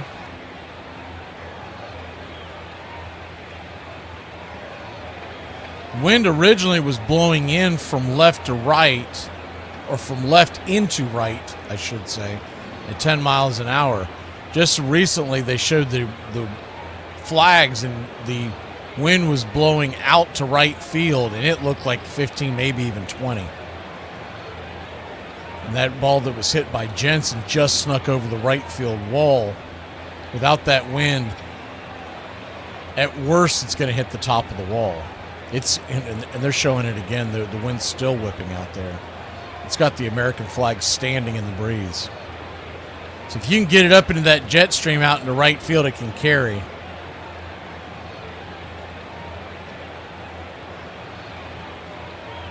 Bobby Witt Jr., the batter, righty-righty matchup. First pitch on the way, pops it up.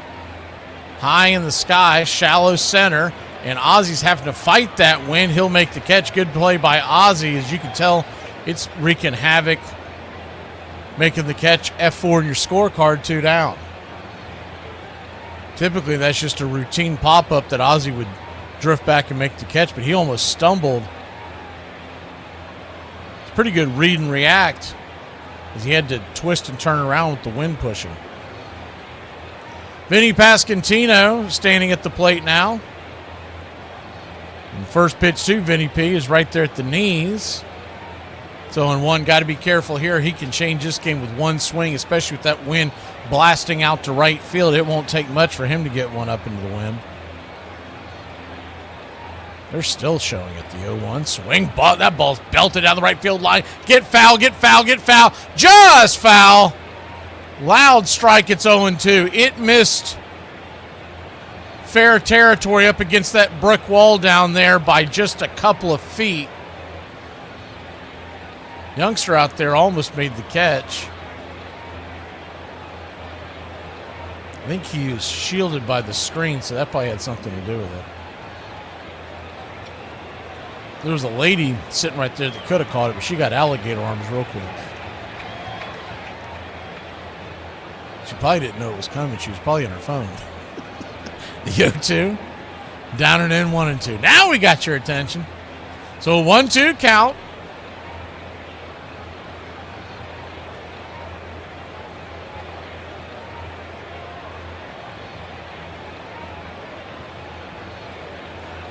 On deck is Perez. The 1-2 from Grant Holmes. He'll turn and fire. Swing, fouls it away.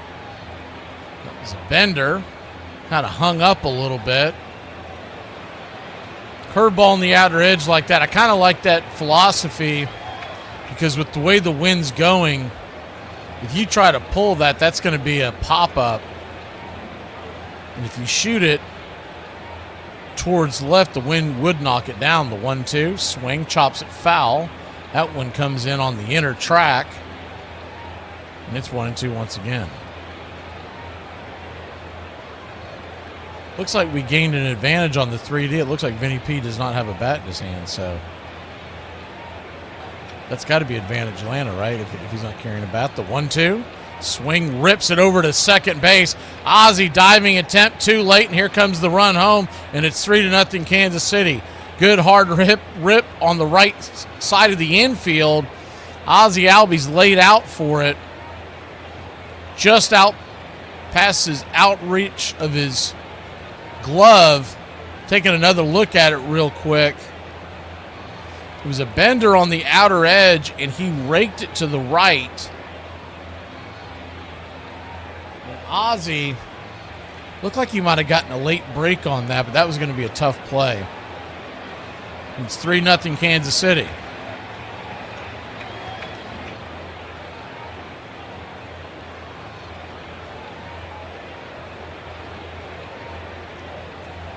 Runners on the corners, 2 outs. First pitch on the way is swung on and ripped over to third, scooped up by Riley. He fires it. Oh, where did he get it? Yeah, he got it. Braves Vision got some terrible camera work. We'll be back at a flash. 5-4 your put out. They were following that. They were just assuming that was going to be an error. We'll be back. Braves trail by 3. Didn't get the memo that layers upon layers of clothes wouldn't be enough for the weather today. I guess I should have lit a candle and stuck it up my this morning. How do I know if I'm ugly? Well, if you're not sure, probably best to assume that you are. Bloke. Why do we call men blokes? Good blokes, bad bloke. It's an interesting one because it's a really old word. Starts off in the 1700s and it's originally a Romany slang word. The original word was loke, L-O-K-E, and in time it changed into bloke, and that's where we get it from. I love when someone's like, hey, are you free Monday? With no follow-up detail. Like, for what? It depends. We're going to a rally? Are we robbing a bank? What time? Where? Give us some detail. Now I gotta curate a message that's like, yeah, totally, probably not. I mean, I love you so much, but depends. No matter how much I love someone, it's most likely gonna be a maybe. You know? Like, I wake up sometimes and I'm happy, and other times I'm like, I live under a bridge now. In that 1952 World Series, Mel and Red Barber are in the booth together. First, Mel's call of the last out as the Yankees once again frustrate the Dodgers and win the World Series in 7. And then the old redhead and Mel Allen wrap it up from the booth. As a fly ball hit out to left field, Woodling getting under it. And the Yankees are champions. And look at Barrow, piggyback riding Bob Cazawa. The Yankees for the 4th consecutive time. And boy, they're pounding that Cazawa for a tremendous relief job. Look at him go. The final score, the New York Yankees, 4 runs, 10 hits, 4 errors. The Brooklyn Dodgers, 2 runs, 8 hits, 1 error. In a moment, we'll review the highlights of the game for you. Welcome in. Set your alerts and subscribe to the BCR, your home for the classic call, Radio Baseball. Welcome back. Righty-lefty matchup. First pitch to Mike Yastrzemski. The Yaz takes it for a strike. It's 0-1. Lugo, just 45 pitches as we begin the 5th inning. Smacks the curveball on the outer edge. It's 0-2. Braves with no runs here. As the 0-2, swing and a miss, strike 3.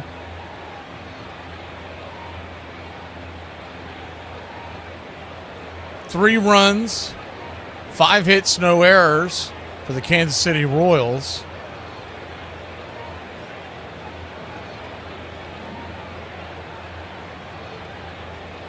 No runs, 1 hit, and an error for Atlanta. The first pitch outside wide to Ozzie Albies, misses for a ball. It's 1-0.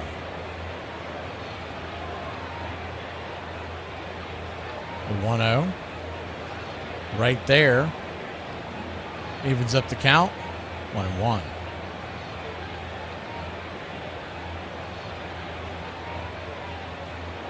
The 1-1 swing, lifts it into center field. That's going to get down for a base hit. And it's a 1-out single for Ozzie Albies in your Atlanta Braves, and maybe that'll get us going here. With Michael Harris II coming to the plate. I'm the Wiz, I'm the Wiz, I'm the Wiz. I'm the Wiz and nobody beats me.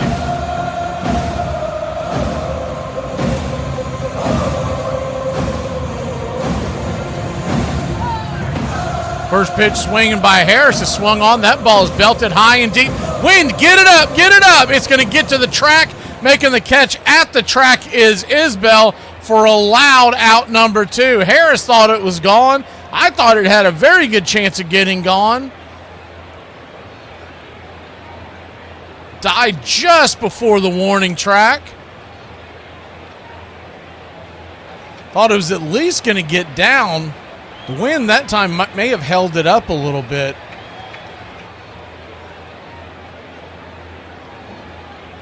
They're showing the flags now. There's no wind. It's just barely moving now. Gosh, dog it.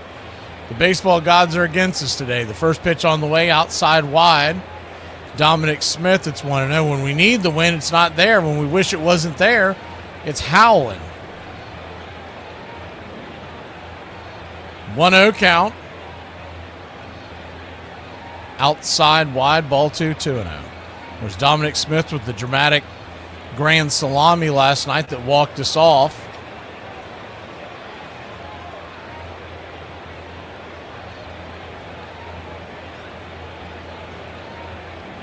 The 2-0.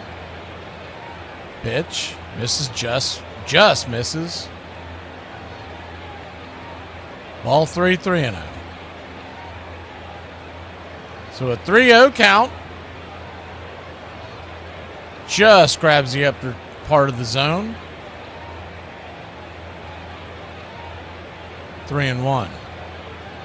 Smith wanted that call, but it did look like it hit the very top of the zone. Probably too close to challenge a 3-1 pitch. Smacks the outer edge, and Smith wants to challenge that one. He's willing to challenge one. It probably should have been the one before. We'll see if this one sneaks across. By the ESPN grid, it missed. But the ABS has it hitting. And by the MLB one that they show before this one pops up on your screen, if you're following along at home, it looked like it had just clipped the zone. The one prior to that was high, and if it touched the zone, it touched the very top, like the bottom 2% of the ball hit the top of the zone. So a full count now, 2 outs. Ozzie will be on the move. Lugo brings it, swing, and that ball is banged off his instep. We'll do it again. Went with the curveball that time. Last few pitches have been sinker, changeup, 4-seam, and then the curve. 3-2. Swing, lifts it into center field. That's down for a base hit. Ozzie will go corner to corner, and your Atlanta Braves have runners on the corners. 2 outs. Good piece of hitting there by Big Dom Smith, and the tying run comes to the plate.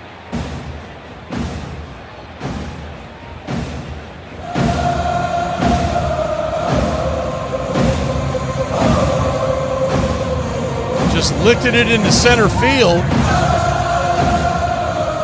Not a hard hit ball, but laces it. And Mateo, the batter, the way he's been swinging the bat, you're tempted to pinch hit here, but They'll let him go. Maybe he can come through. The first pitch on the way to Mateo is right there for a strike. It's 0-1. If you're wondering who you have on the bench for pinch hitting later on in the game, Dubon, Farmer, Heim, and White. The 0-1 outside wide, 1-1. If this was later in the game, your best shot to get a base hit here would be Farmer or Eli. The 1-1 swing, fouls it away. It's 1-2. So one thing that I don't like about our bench, although all in all, I love the roster and the makeup the bench because it's very deep. It would just be nice if someone like Farmer, someone who's at Farmer's spot, if they were a left-handed batter. The 1-2, high and out of the zone, 2-2. And when Hassan Kim comes back, he's a right-handed bat. Dubon's right-handed. He's typically going to be coming off your bench. You can find someone who can switch hit or hit from the left side as that extra piece. It would be key. The 2-2, high and out of the zone. Ball 3-2, but that may be something that they wait until later in the season towards the deadline to try to find a piece like that to add to the bench. All in all, this bench is much more diverse and athletic than it has been in years past. Cunha standing on deck, the payoff pitch, runner goes, swing, that ball's hit over to third, and this should be an easy 5-3. It is, and Mateo comes up goose eggs.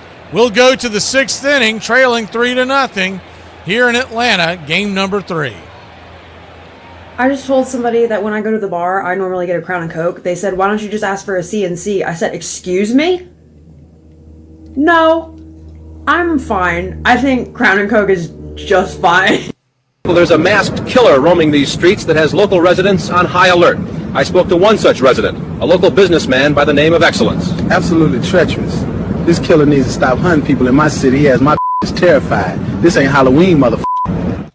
It's raining all the time. Ireland has not had a single dry day since 2025. Why can't it rain on somebody else for once, like them smug down in Spain? The poor Irish victimised again. It's pissed on us. I don't know how I've managed to keep such a positive disposition. We've decided now, we're going building an ark. We're going to take the 2 best looking people from every county. I know what you're thinking. You're not going to find any good looking people in Roscommon. Don't worry, there will be a quarantine area on the ship. We're going to take Wales, I think, just because they seem quite soft.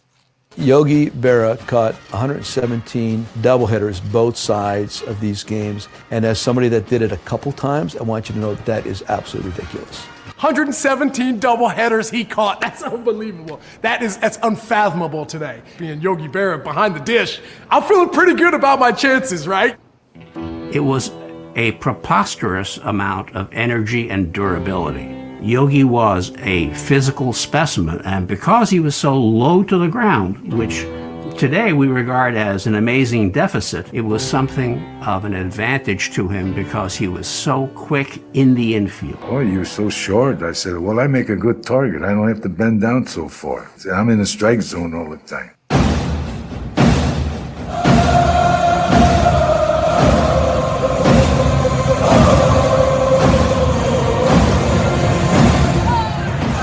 Welcome back. Didier Fuentes coming on to try to stop the bleeding. First pitch on the way. Fastball misses outside wide. For a ball, it's 1-0. Fuentes being put in as the long man into the back of the pen is the 1-0. 95 miles an hour, sizzles it back to the backstop. It's 1-1. They expect him to be a man in the rotation at some point this year, but they'll have to send him down to the farm to get stretched out as the 1-1 misses, ball 2-1. Main reason is because right now he's basically a 2-pitch pitcher. It's a splitter and a four-seamer are his 2 best pitches. The 2-1 pitch, swing, fouls it back. 2-2. He's working on a couple of others, but until you can get at least 3, it's hard to put him in the rotation. The 2-2, way outside wide, 98 miles an hour. Ball 3-2, and he was outstanding in the spring.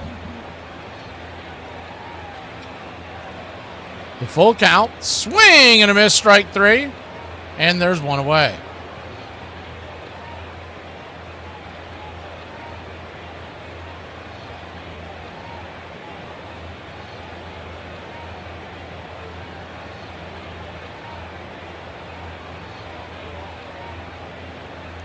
Righty-righty matchup, first pitch on the way. Thomas, he'll dribble it back to the mound, goes off the glove of Didier. He grabs it, flips it to first, 2 down. The 2 down. So that will close the books on Grant Holmes. He'll finish with just 4 strikeouts, 5 innings of work, 76 pitches. A little surprised they took him out as early as they did, but still trying to build him up a bit. First pitch on the way is right there at the knees for a strike. It's 0-1. Fuentes, you can expect him to go at least 2, maybe even 3 innings in this outing. The 0-1. Caglione takes it below the knees. 1-1. 1-1 count.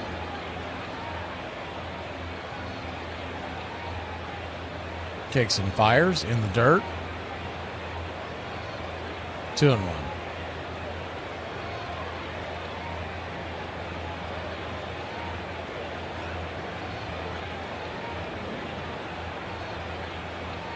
The 2-1 pitch, right there at the knees. 2-2.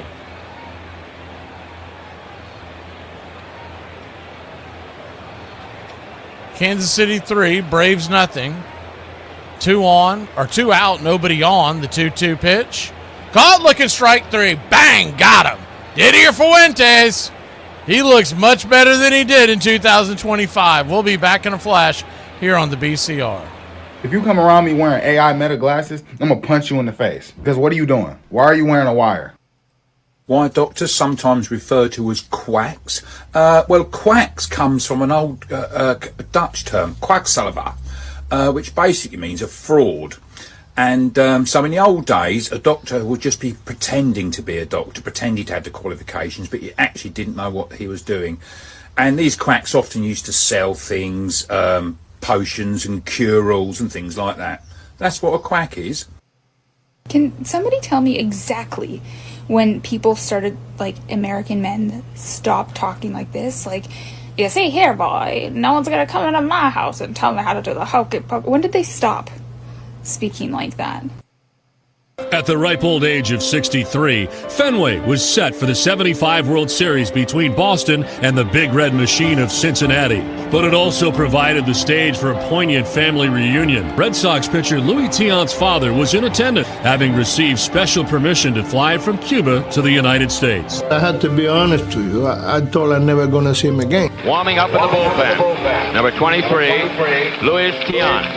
Tiant, when he walked out of that bullpen, dead silence. You got 35,000 in Fenway. He'd walk all the way to the dugout, say, let's go. And that they did, for with his father in the stands, Tiant would pitch superbly. He also got some stellar play from his defense. Yastrzemski coming on and makes it. Oh, Yastrzemski. He plays it in his sleep. Mr. Tiant was a proud papa. Louis Tiant spins a 5-hit shutout. And Louis couldn't have asked for more. Thank you, God, that happened. I got the chance to see them, be together. And it was, for me, the best part of everything. Pull up a chair and grab a cold one. Your home for the classic call, Radio Baseball. Welcome back. First pitch on the way to Ronald Acuna Jr. is right there for a strike. It's 0-1. The 0-1. Swing and a miss. Slipped it by him. It's 0-2. So he's gone curveball cutter to start off the at-bat. Lugo, other than last inning where he was in a bit of a trouble, has been cruising. The 0-2. Swing, and that ball's going to get hit towards the hole. Witt's got plenty of time. He'll get Acuna, who's kind of lightly jogging down the path, 6-3, and Acuna's struggles continue. He is batting .091 to start the year. Just one base hit since Friday night. Drake Baldwin, your batter. He's not doing much better, batting .111. First pitch on the way, swing, hits it towards right field. There you go, Drake. That'll get down for a base hit. And it's just going to be a long single as Caglione cuts it off. But it is something to get the Braves going here in the bottom of the 6th, trailing 3-0. Maybe that'll ignite the fire. You don't like the Drake? I love the Drake. How could you not like the Drake? Who's the Drake? The Drake is good.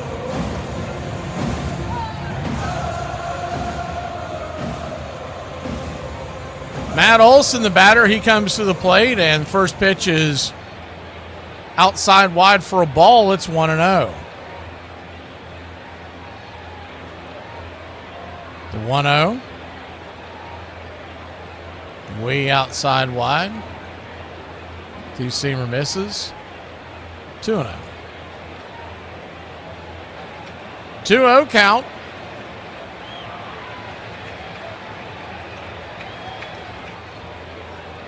Swing, and that ball's going to get chopped to first. So you're going to get a force out at second base. A bit of a high throw, so Witt will hold on to it as Olson will reach on a fielder's choice. So put it in your scorecard on a 3-6, but there are 2 down. Jason was saying someone was in the chat talking about Grant's UCL surgery. Grant never had surgery. He is not coming off of surgery. First pitch on the way, swing, pops it up. High in the sky to Austin Riley. And that'll be an easy out. So the Braves have just been giving away at bats today. We'll go to the 7th inning. We'll explain that when we come back, but Grant Holmes is not coming back off of surgery. You remember the TV used to be the heaviest thing inside the house? My son was moving his 40-inch TV across the room. And I'm like, man, you just don't know how good you got. You don't know how good the TV in my room ain't never moved. We moved the whole room around the TV. If you can't see the TV from where you at, then you just can't see it because this TV ain't moving. The TV was so heavy, you would buy a new TV and set it on top of the old TV. Ain't nobody moving this TV. You remember you used to have to take more than one person to move a TV? A TV? In the back of this car? Hell no. I moved 4 TVs at the same time the other day. Never. In 1992, if you would have told me I'd be able to move 4 TVs, I would have told you get the hell out of my face. In 1954, Red Barber has left the Dodgers and gone to the Bronx, and he's in the same booth as Mel Allen. But Mel is 1 and Red is 1A, so it's Mel who works the World Series. Young Vin Scully has now succeeded Barber as the voice of the Dodgers. So as we go to Game 5 of the 56 World Series, the Don Larson perfect game, it's Mel Allen calling the first half of that game on television. Vin Scully would finish it up. And here's a series of plays that happen in quick succession. 2 balls, 2 strikes, 2 outs. Last of the 4th, no score. There's one that stays fair. It is going down. Achieves his 3rd home run of the series. His 8th in World Series play. 2 behind Snyder and Gehrig, and 7 behind Babe Ruth. Each pitcher had retired every man he had faced until just now. The drive to the left center. The Duke on the run. He dives. He got it. How about that? Well, you just saw 2 of the greatest center fielders in baseball, one belting it for a homer, and the other making one of the most sensational catches you'd ever want to see. 2 balls, 2 strikes, 1 out. There's a drive to left center. Mantle digging hard, still going. Great catch! How about that? Today you are watching World Series play. Duke Snyder in the last half of the 4th, coming up with a spectacular catch. And Mickey Mantle coming up with another one.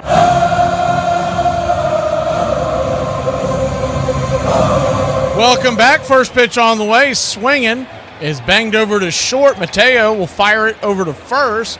Didier Fuentes collects another out. 4 outs on 13 pitches to start the 7th inning. 1 away. Lofton was the batter.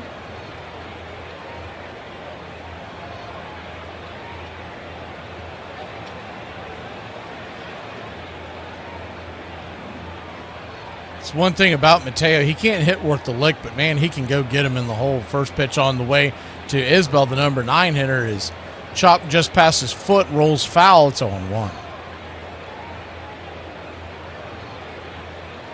0-1 count. We got Kelly with us today. And Jason is kind of dipping in and out. The 0-1. Right there, swing and a miss off the edge. It's 0-2. We got at least one more coming, and I believe it's this week. So we'll introduce them when they come in.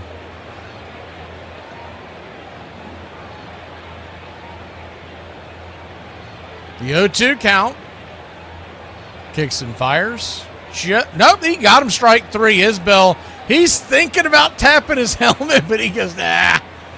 I'm the number 9 hitter. What am I doing here? 2 down. Didier Fuentes. What is that, strikeout number 3? I mean, I'm in full favor of Didier Fuentes opening a game, knowing that you're only going to get him through the lineup twice, and then just continue to work him that way. Because if you remember when Spencer Strider came up, 1-0, check swing off the plate, Michael Garcia. They checked down the first base line. He did not. It's 2-0. But if you remember, Strider was essentially a 2-pitch pitcher when he first came up. The 1-1 just misses the top of the zone. 2-1. And when your fastball is as electric as Didier Fuentes' fastball is, it doesn't matter. The 2-1, man, that splitter just misses. But he is working on a bender. He's got a slider in the works, and then they're also talking about a bit of a curveball. I don't know if it's a slurve or not. He hasn't defined it as a 3-1, fouls it away, full count. The thing about Grant Holmes, before I run out of time here, he got injured last year, and most people remember that, and everybody thought he was going for UCL surgery. If he would have, we wouldn't see him. UCL surgery brings him, best case scenario, spring of 2027. He elected for rehab, and that's how he's back so fast. The payoff pitch, swing, lifts it. High into right center field, drifting back on the warning track. Making the catch is Mr. Michael Harris II. And we'll head to the bottom of the 7th inning. Let's get up and stretch. 7th inning time here in Braves country.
What's for dinner?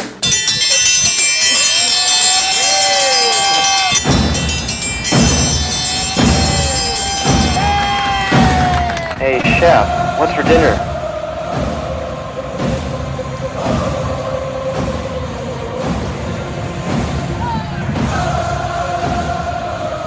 What is for dinner, everybody, or what's for lunch, whether you're just finishing up some lunch or getting ready for dinner tonight? I made us, a homemade version of bacon, egg, and cheese McMuffin for us today, getting ready for the game. Tonight, I think we're having barbecue chicken. Is anybody giving anything up for Lent? Lent is ending next week. I've always I know some people wait till Easter Sunday, but I always do it the proper way, which is sundown of Good Friday. Wonder if anybody's giving up anything for Lent. I gave up added sugars. The first 3-4 weeks were brutal, but I can tell the difference. And you probably can't tell by looking on the show, but I've lost a little over 20 pounds for Lent. So I think I'm gonna keep most of this up. I'm sure the day Lent ends, I'll find me something sweet to eat. But all in all, I'm gonna stay on track of the diet that I've been using. It's been working pretty well. Thank you, Lamas. We go to the bottom of the 7th inning, and the first pitch on the way. Lugo is back out there. First pitch on the way is upstairs for a strike to the Yaz. It's 0-1 Southern Beer. I gave up beer for 16 hours. That's only because you were passed out. The 0-1 down and away, 1-1.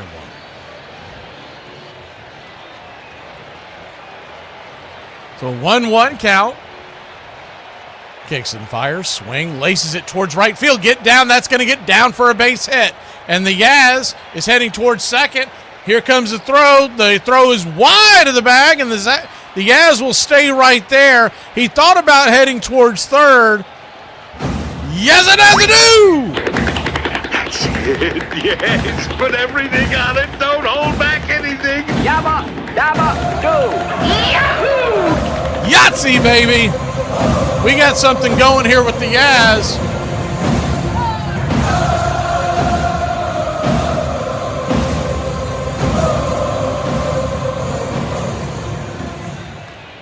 Ozzie Albies the batter. First pitch swinging, bangs it down the right field line. Foul.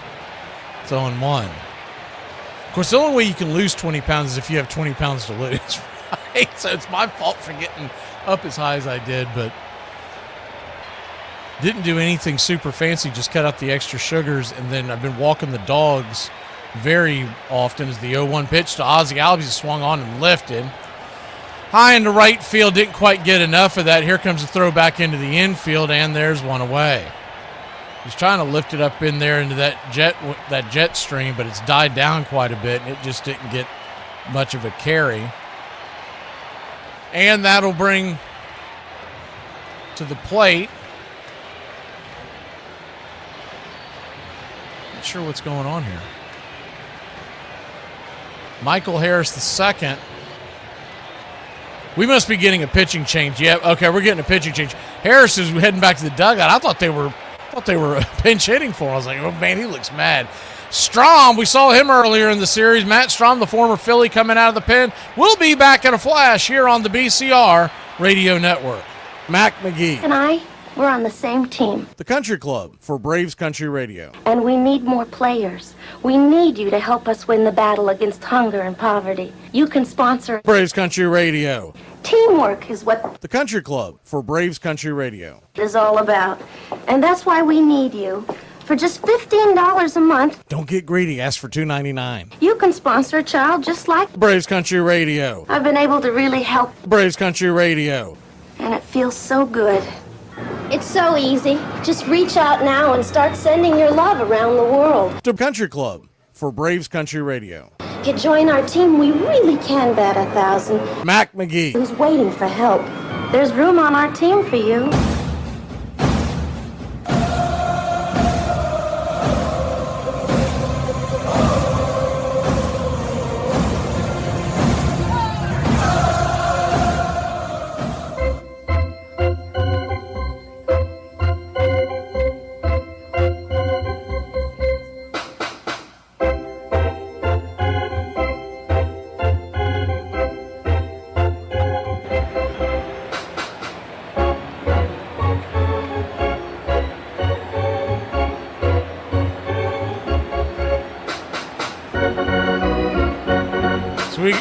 Braves trail 3-0. We go to the bottom of the 7th with 1 out. Matt Strom coming in relief for Lugo. 6 innings, 6 1/3 innings, 5 hits allowed, 3 strikeouts, no runs, but he is responsible for the man on second in Yastrzemski, who reached on a double. So Harris and then Dom Smith standing on deck, but they may pinch hit for Dom. Lefty, first pitch on the way, swing and a miss upstairs. It's 0-1. Dom does not hit left-handed pitching well. And you're looking at your options. Dubon, Farmer, Heim, and Eli. My guess it could be Farmer. You go 1, swing, pops it back foul. Just out of play, it's 0-2. Reason being is you almost want to keep Eli for base running purposes later in the game if you need him. Heim really isn't an option because he's your catcher, and if something were to happen to Drake, you got to have him to be able to come in. Dubon hasn't been swinging the bat that well to start the season. The 0-2 to Harris. Brings it. Swing. Lifts it over to first. Line drive. L3 in your scorecard. Good play by Vinny P. He flips it to second. Great job by Yaz diving back into the bag in time, but there's 2 down. Hard hit ball by Harris. Just an atom ball. Ball was scorched.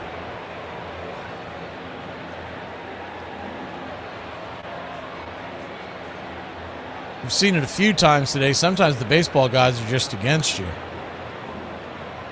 Tell you what, though, that throw by Vinny P, it was a little wider than I thought it was. Great job by Witt to keep that from going into left field. If it gets out there to the outfield with Yaz's speed, he might have scored. They're coming out there to talk to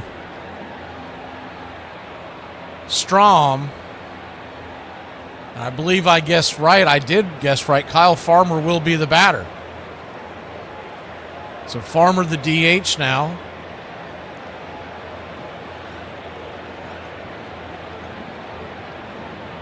Kyle Farmer, born in Atlanta, Georgia.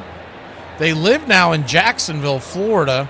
As I saw his wife and him posting on social media, I was telling you earlier in the game. So he has finally found home. He's hoping to find a roster spot here for a while. The first pitch swinging, that ain't going to do it. Pops it up, can of corn, Vinny P's got it.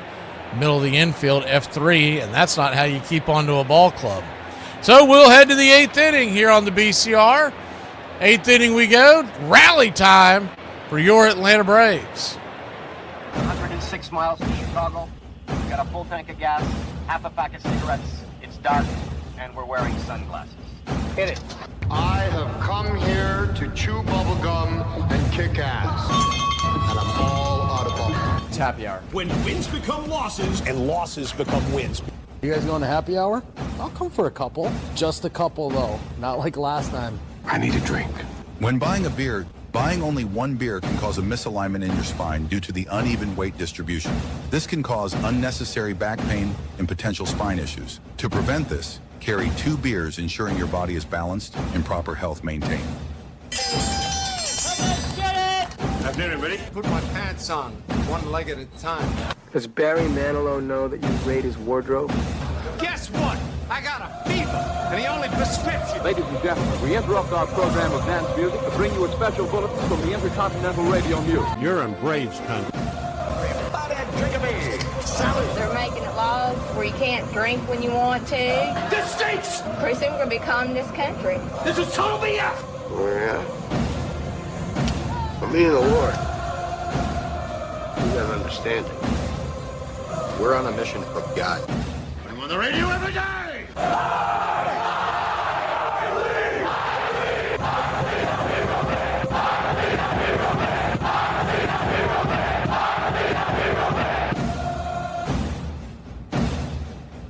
If you want to stop me, you're going to have to kill me!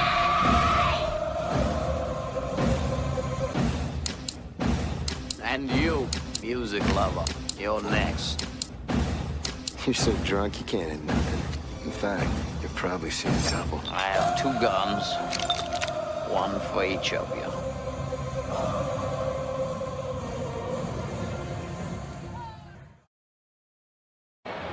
Welcome back. Bobby Witt Jr., the batter. First pitch on the way is a fastball off the plate wide. After the 0-1, takes it to a 1-1 count. Didier Fuentes is back into the game. So he's going for his third inning as the 1-1 pitch. Just misses. 2-1. I mean, he's pitching pretty well, 25 pitches in. Even if the Braves can't come back and win this thing, if you can stretch him out all the way to the 9th, that would save the rest of the bullpen for the next few days. Tomorrow, we've got Bryce Elder on the mound, and then it's Jose Suarez. The 3-1 count, rocks and fires. And that pitch misses inside, ball 4.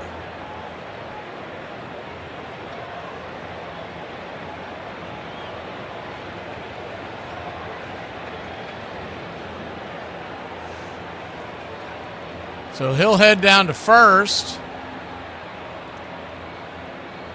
I know that's a long way to go, but 27 pitches is the first pitch on the way to Vinny Pasquantino. Swung on. That ball is swatted into left field off the glove of Harris. He's bumbling, stumbling out there, and they're going to go first or third. That should be a single and an error on Harris. We'll see how they score it. Normally, Atlanta is very forgiving for the errors out there when we're at home.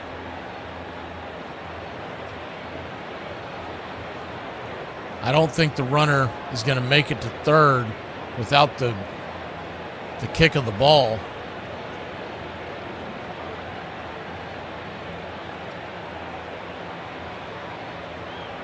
So runners on the corners, nobody out. And Salvador Perez, the batter. So a big spot here in the game, trying to keep it as the infield draws in. The first pitch to Perez is P at the knees, 97 miles an hour. It's 0-1.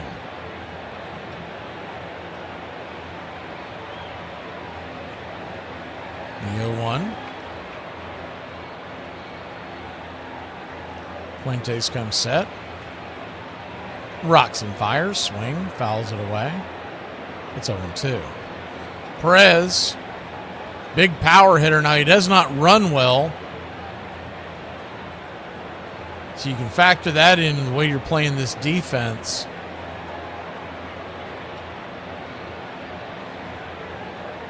You're trying to keep that fourth run from scoring from third as the 0-2. Swing and a miss. Strike 3. Blew him away on the outer edge and one away. Big strikeout there. Keep it a 3-run game. And that'll bring Carter Jensen to the plate, who hit a home run earlier in the game. You know, he'll be trying to loft the ball up to get that run home from third.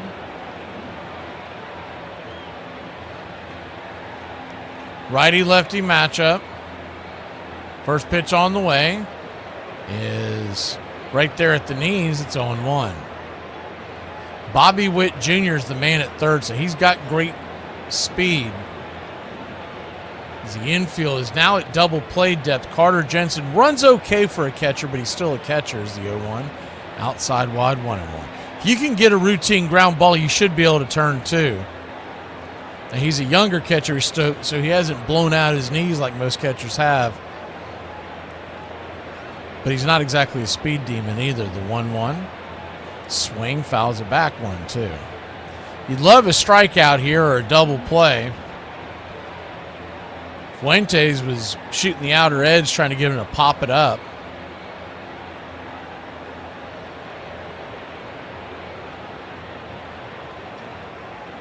The 1-2 just misses. 2-2.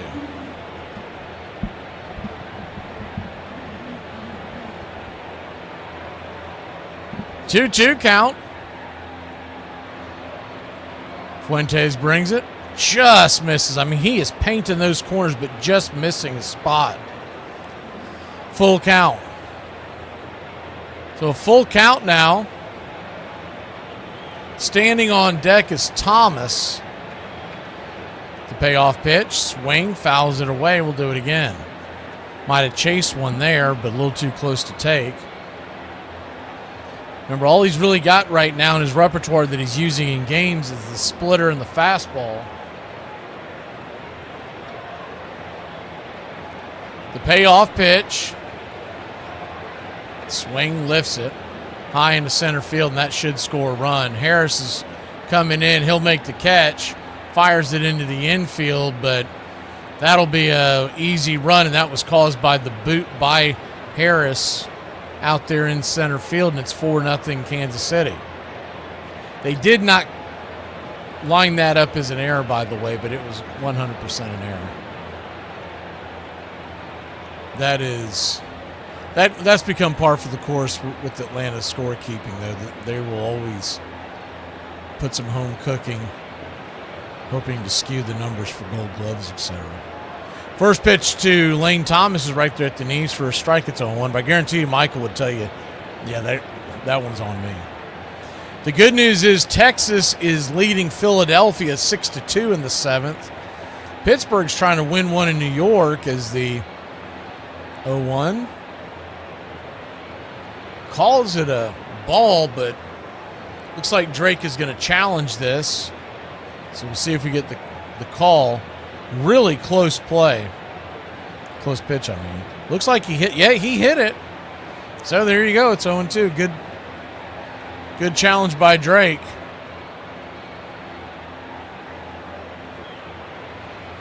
Glad to see him get one so he doesn't become gun shy back there. He was pretty good during the spring on ABS. The 0-2. Swing, fouls it away. We'll do it again.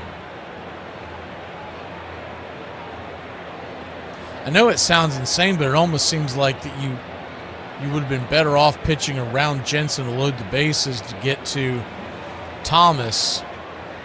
As the 0-2 pitch, swing, pops it up. High into right field. That ball's going to drift over up against the screen, and we'll do it again 0-2.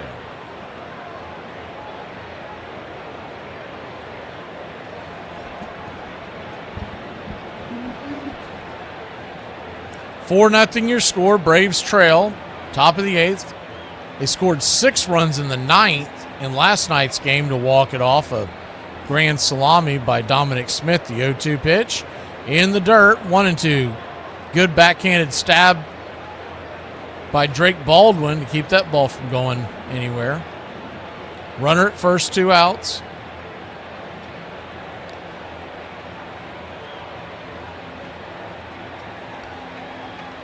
The 1-2 pitch, swing, pops it up. Right field. Acuna giving chase. He's running, picking up speed. He'll make the catch over there at the right field line to end the inning. And we'll go to the bottom of the 8th here in Braves Crunchy, trailing by 4. I fully believe that wild animals are dangerous and unpredictable, and trying to be friends with them would be really stupid. But unfortunately, I also fully believe that they would all find me to be the only exception. I forgot that you're a woman. How could I? You're always yapping. What do you mean I don't treat you like a woman? I treat you like a woman. I let you sew, I let you cook. Boys don't do that. I used to think that I was kind of pretty, and then I made a bunch of videos, and every comment section is, oh my God, be a voice actor. Oh my God, please be a voice actor. Just get out of here and go be a voice actor. And you act like it's a compliment, but I can take a hit. Starting a new rule. I'm only going to one wedding per person. I've been to way too many weddings to be doing rematches, so if you want to get divorced and then remarried, good for you. Happy for you. But I ain't going to that second wedding. Heck no. So just think about that before you get divorced. Listen, and we don't judge call off work condition. I remember I wanted the day off so I could spend it with my man, and my job said they needed to know. So I went to the hospital. Come to find out, I had a viral infection. Had to take 5 days out of work. Got to spend all that time with my man, though, but I didn't get paid. Times was hard. Long story short, I had to go and eat at Save-A-Lot for a few days. Ended up with some bad meat. Got a food poisoning. Lost 10 pounds, but it was worth it. Talk about great plays. This time it's Mickey Mantle on the bases, and Mel Allen is quick on the call. Army Haddock's working carefully. McDougal on third, running for long. Mantle on first. Pirates leading 9-8. 1 out in the 9th inning. And there's a shot grab by Nelson. Steps on first and first. He's safe, and McDougald scores the tying run on an amazing turn of events. On a hard shot by Berra, Nelson grabbed the ball, stepped on first, and Mantle, with quick thinking, stopped in his tracks, slid underneath the tag, got back to first as McDougald scored the tying run. How about that?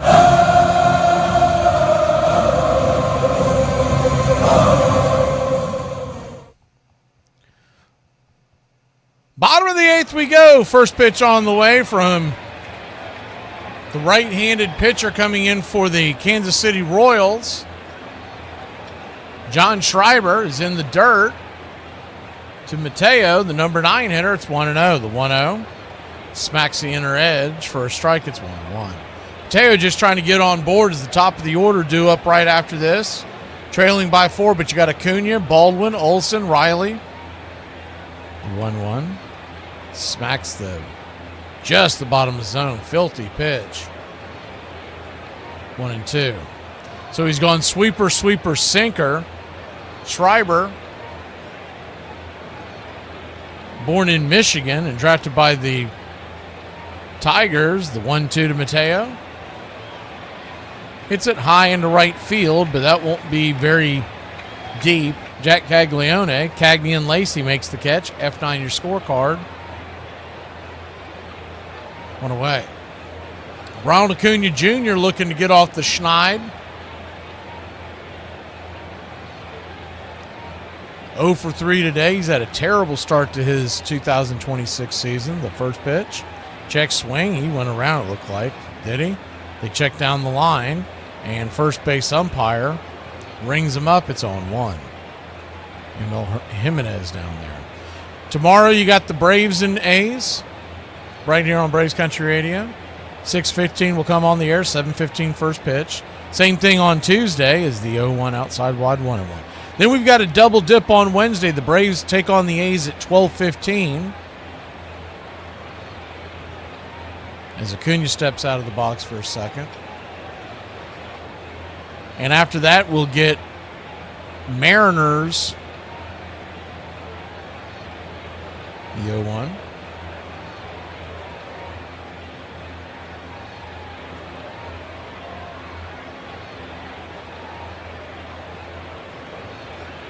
Kicks and fires outside wide. 1-1. Braves vision has spit the bit. They have absolutely gone frozen show.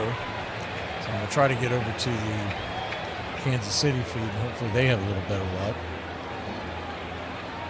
Righty-righty matchup. Acuna, swing, fouls it away.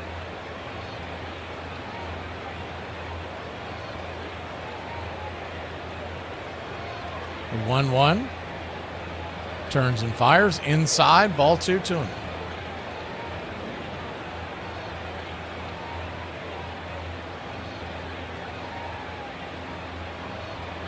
Two 1 count. Tell you one thing, Acuna's got to be careful as the pitch is swung on and swatted foul. Just got a piece of it. So it's a full count now. Get you caught up as like I said, the Braves television froze and absolutely spit the bit. Full count, but Acuna's got to be careful because I've noticed him do this before.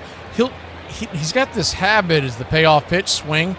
It'll be a soft roller to short, 6-3. He'll be put out, and he's now batting .083 to start the season, 2 down. But he smacks his helmet, and what he's doing is he's adjusting it. But that can be interpreted as he wants to challenge the call. He's going to have to be careful with that. I thought about that before with batters. If they're in that kind of a habit, and Acuna does that a lot, I don't know how many times he'll have to get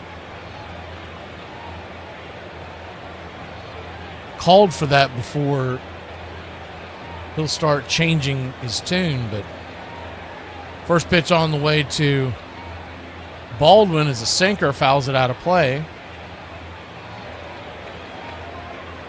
It's 0-1. The 0-1 righty-lefty matchup.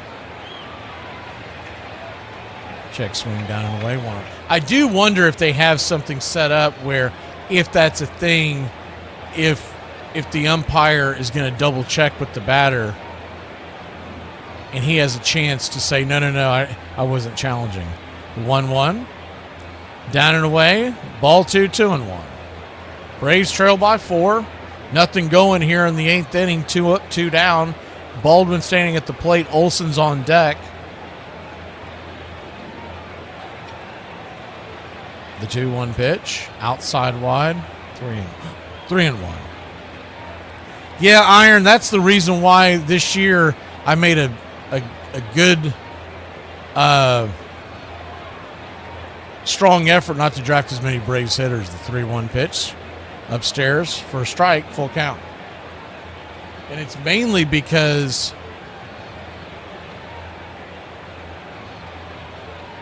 they go in slumps, and all teams do, but one team goes into a slump and it can wreck your entire team. And somehow I won the Dynasty League back-to-back years, but I'm like, I'm not playing that game again. The payoff pitch.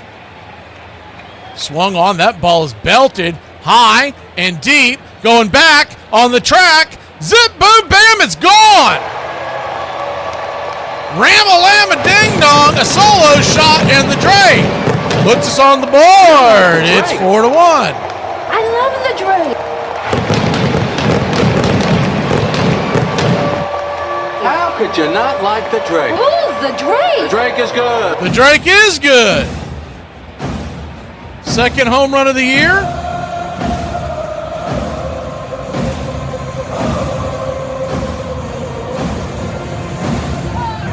How far did it fly?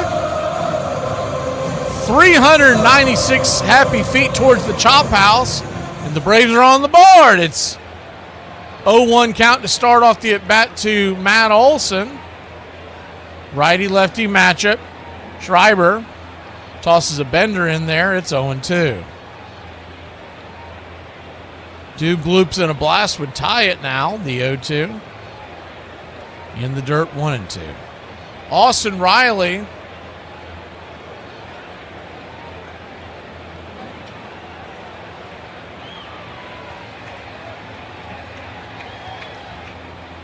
standing on deck. The 1-2 pitch, check swing. Good take there by Olsen, 2-2. We haven't gotten him on the board yet. It'd be nice to see Olsen slap one over the cuckoo's nest. The 2-2. Swung on, popped up, giving chase. Down the right field line, foul territory. You've got Lofton and Caglione converging, meeting each other there at the tarps, but it'll bend into the crowd just barely. So a 2-2 count now. 2 outs. Braves trail 4-1. They trailed by 2 runs going into the 9th, and they scored 6. So don't go anywhere. This sucker ain't over yet.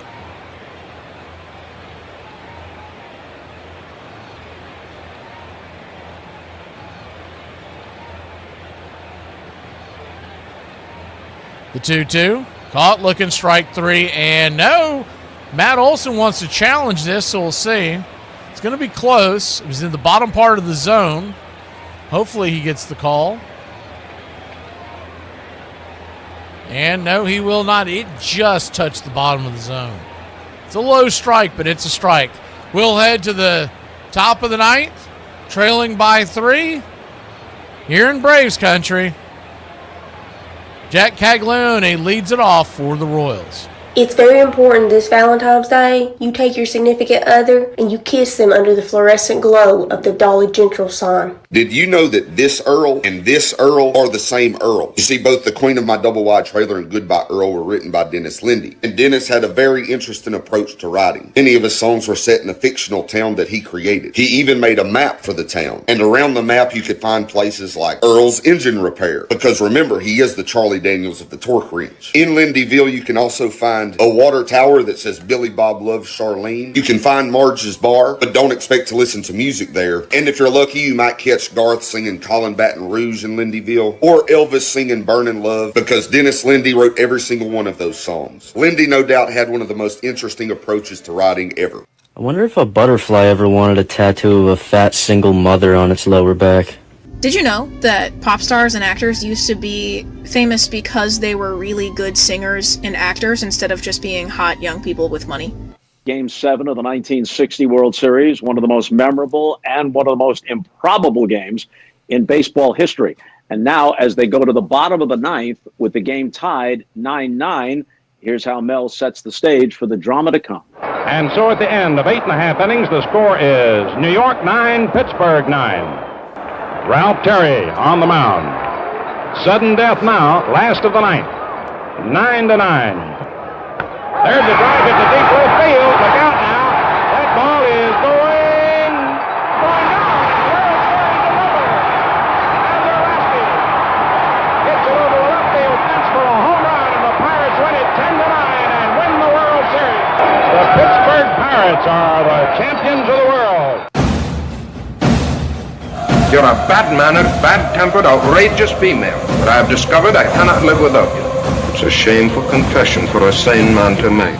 First pitch on the way is swung on and rolled over towards first, and Matt Olson's there. It barely stays in fair territory. He'll step on the pillow, and there's one away. G3 in your scorecard. So Caglione down quickly.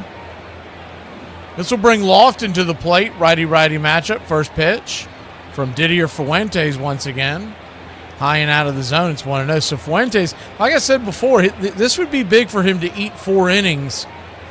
It's the 1-0 right there for a strike, 1-1. And it may not sound like a big deal. If the Braves lose this game, you won't think about this. But when you realize you don't have a day off until a week from Thursday, that really saves your bullpen as the 1-1 pops it up high in the sky.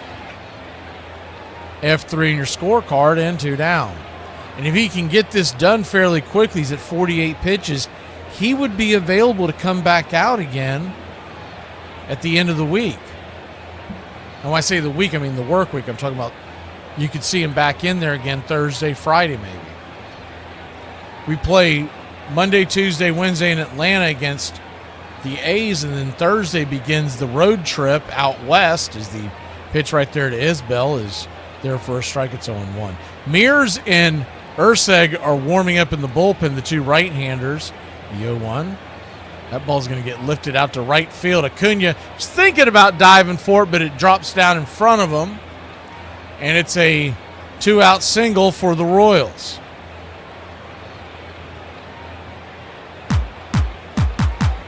Pretty much you'll probably see Urseg if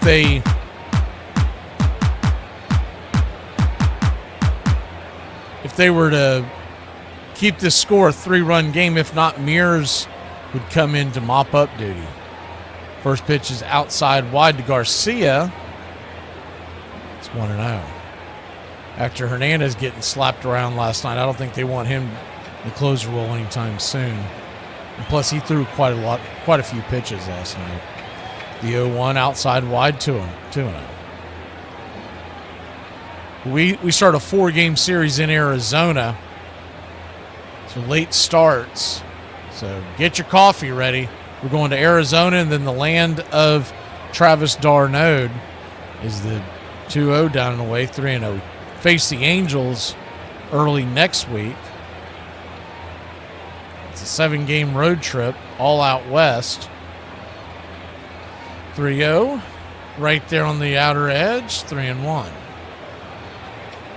3-1 count.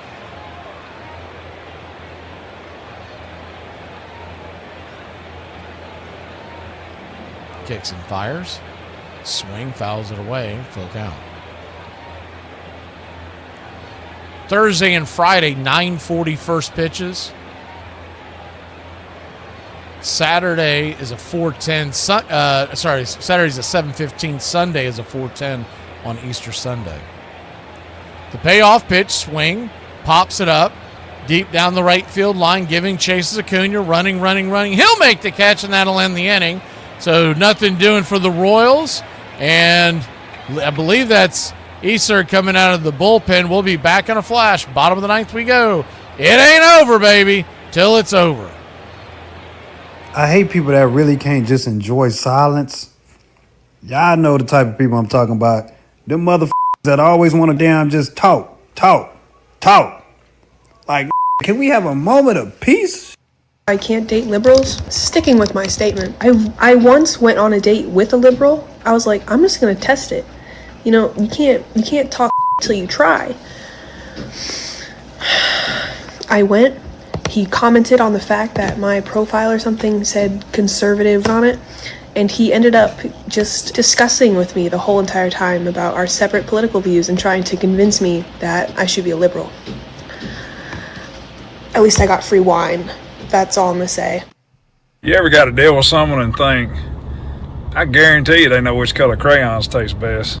Morning, and normally the first thing I say to my coworkers is, hey guys, how's it going? Well, one of my coworkers decided to ask me today, hey dude, you're into fitness? I was like, yeah dude, what's up man? He's like, fitting this whole wiener in your mouth? I said, why would you ask me that? Look, that damn therapist told me that I tend to seek out hurt and broken people to try and fix them. So the do you though? Like, you do it so much, you made a career out of it. You judgmental little mother. When he settled in as a catcher with Bill Dickey's help in 1949, he memorably said that Dickey was learning him all his experience. He made me work, boy, and he used to tell the team when we play, steal on Yogi.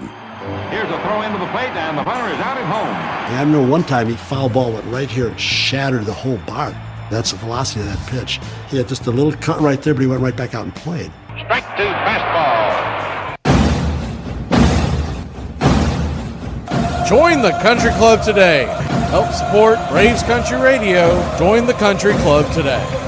Welcome back. First pitch on the way to Austin Riley. He's inside for a ball. It's 1-0. It is Urseg coming in. Isaac Collins, by the way, is in left field for a defensive upgrade.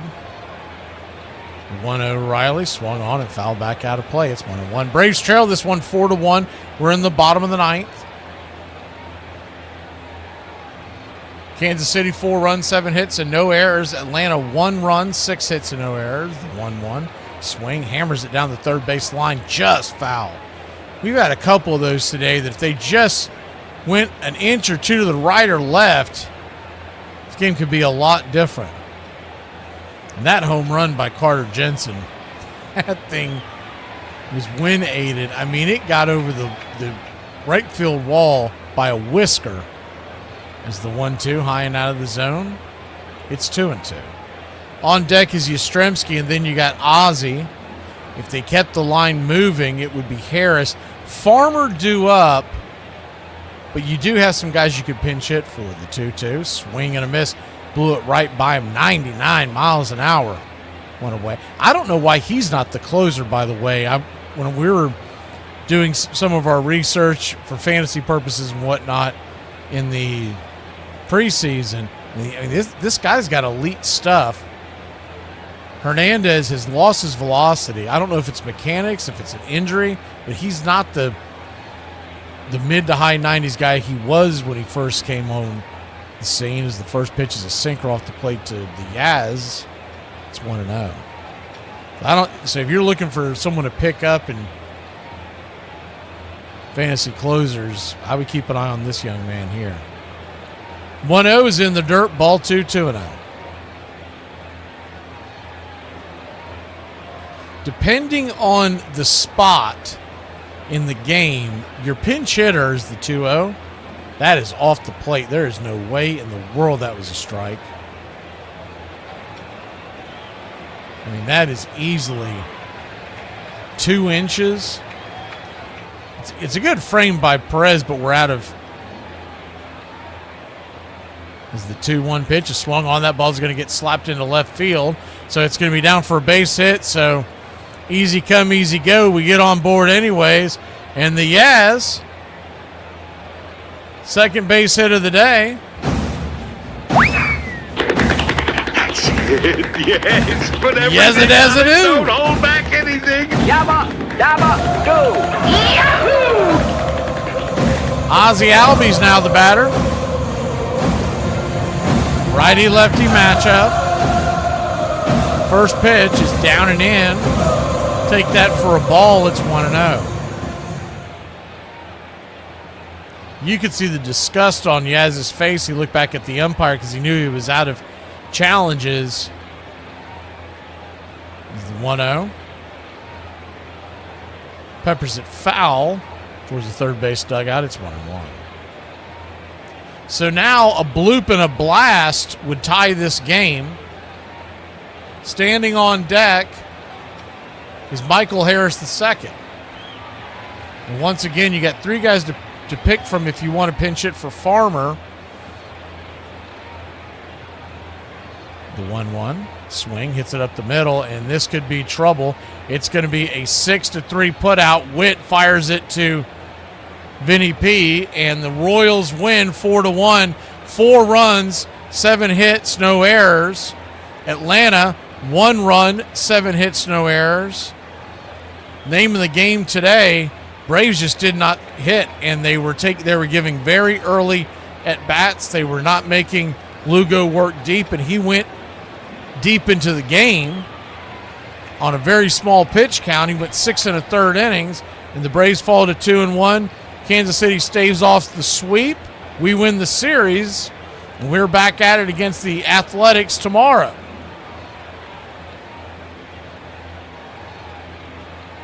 Four to 1 your final. This sucks, and it's horse but I'm too polite to say anything, because I'm a class act. There isn't anything to do. We're done. We're licked. What'll they do to us? Right now, we're caught as we're wanted. If it's amusement you're after, I guess the game's up. Man, it's all over with. Oh, what a loser! So goodbye, everybody, and remember, please, for the next day or so, the terrible lesson you learned tonight. Oh, no! We suck again! 4-1 your final. Tomorrow will be Elder on the mound. Start the series off with the Oakland. No, man, I've been through the whole broadcast. Let's see, the Sacramento A's. Braves Country today will come your way at noon Eastern time on the first day of every series at 12 o'clock tomorrow, lunchtime with the Braves. And we'll see you then. We'll also fire up the MLB The Show somewhere around. I think we're going to shoot for 4:20 on the home game, so it'll be an easy one to remember. 4:20 with the Braves on the MLB The Show. We'll see you next time. Tough way to lose it. The Sunday morning woes continue for the Braves offense. I was really hoping that was going to change. They got to get some inspirational speakers in there on Sunday mornings. Something, wake them up. Shot of whiskey, I don't care what you got to do.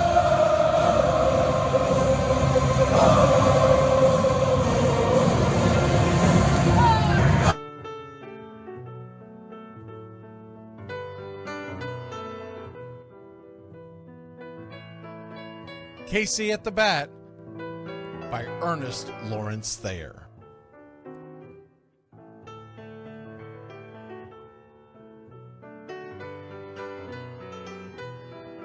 The outlook wasn't brilliant for the Mudville Nine that day.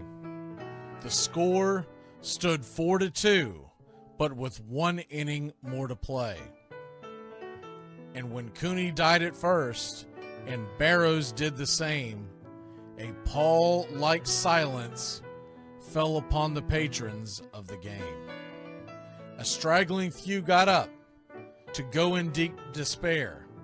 The rest clung to the hope which springs eternal in the human breast. They thought, if only Casey could but get a whack at that, we'd put up even money now with Casey at the bat.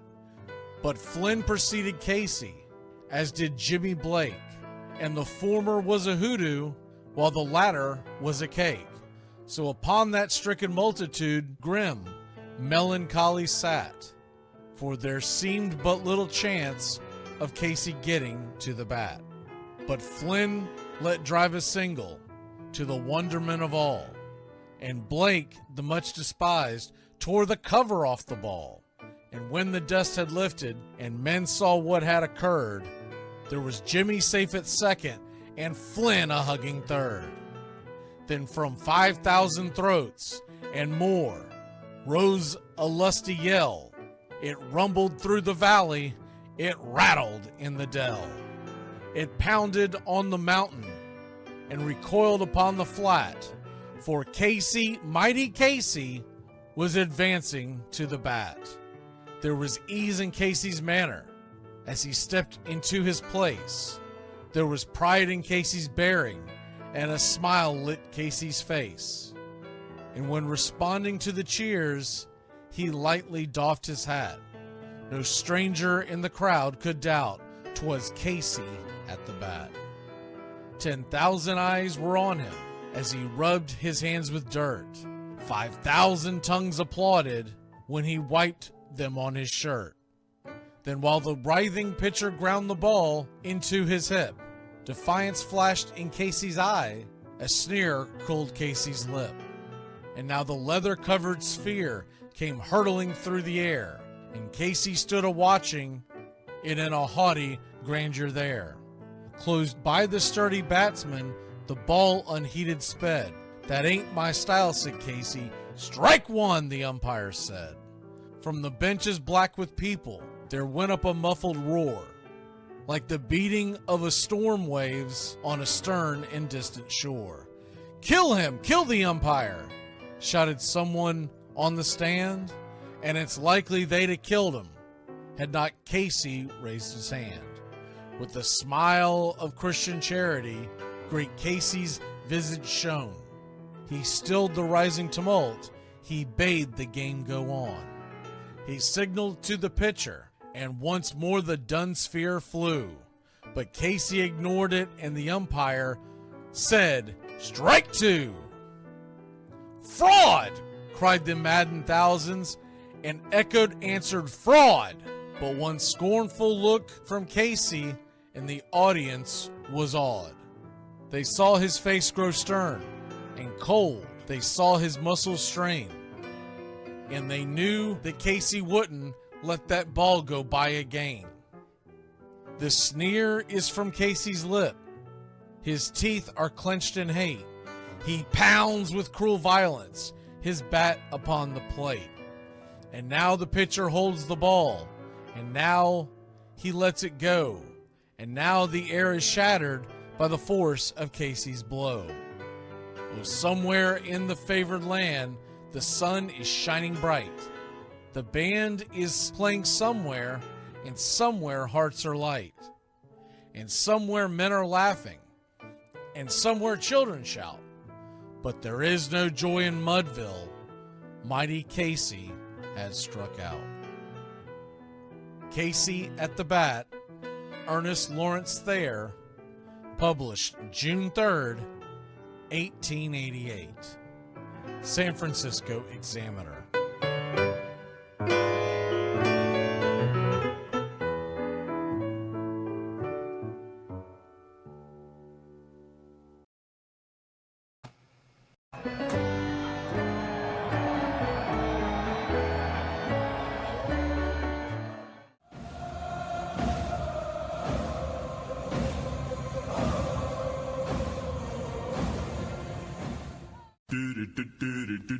Goodbye, sweetheart, well, it's time to go. We're back tomorrow with another show. Well, unless we're fired, we'll talk to you then. Goodbye, sweetheart, goodbye. Goodbye. Guys and gals, it's time to go. We'll see you on the next show. Same bat time, same bat channel. It's closing time, y'all. You don't have to go home, but you can't stay here. Have a great one. On your way out, please like and subscribe. And don't forget to tip your favorite bartender. We'll see you. I'm Mac McGee, signing off for Braves Country Radio.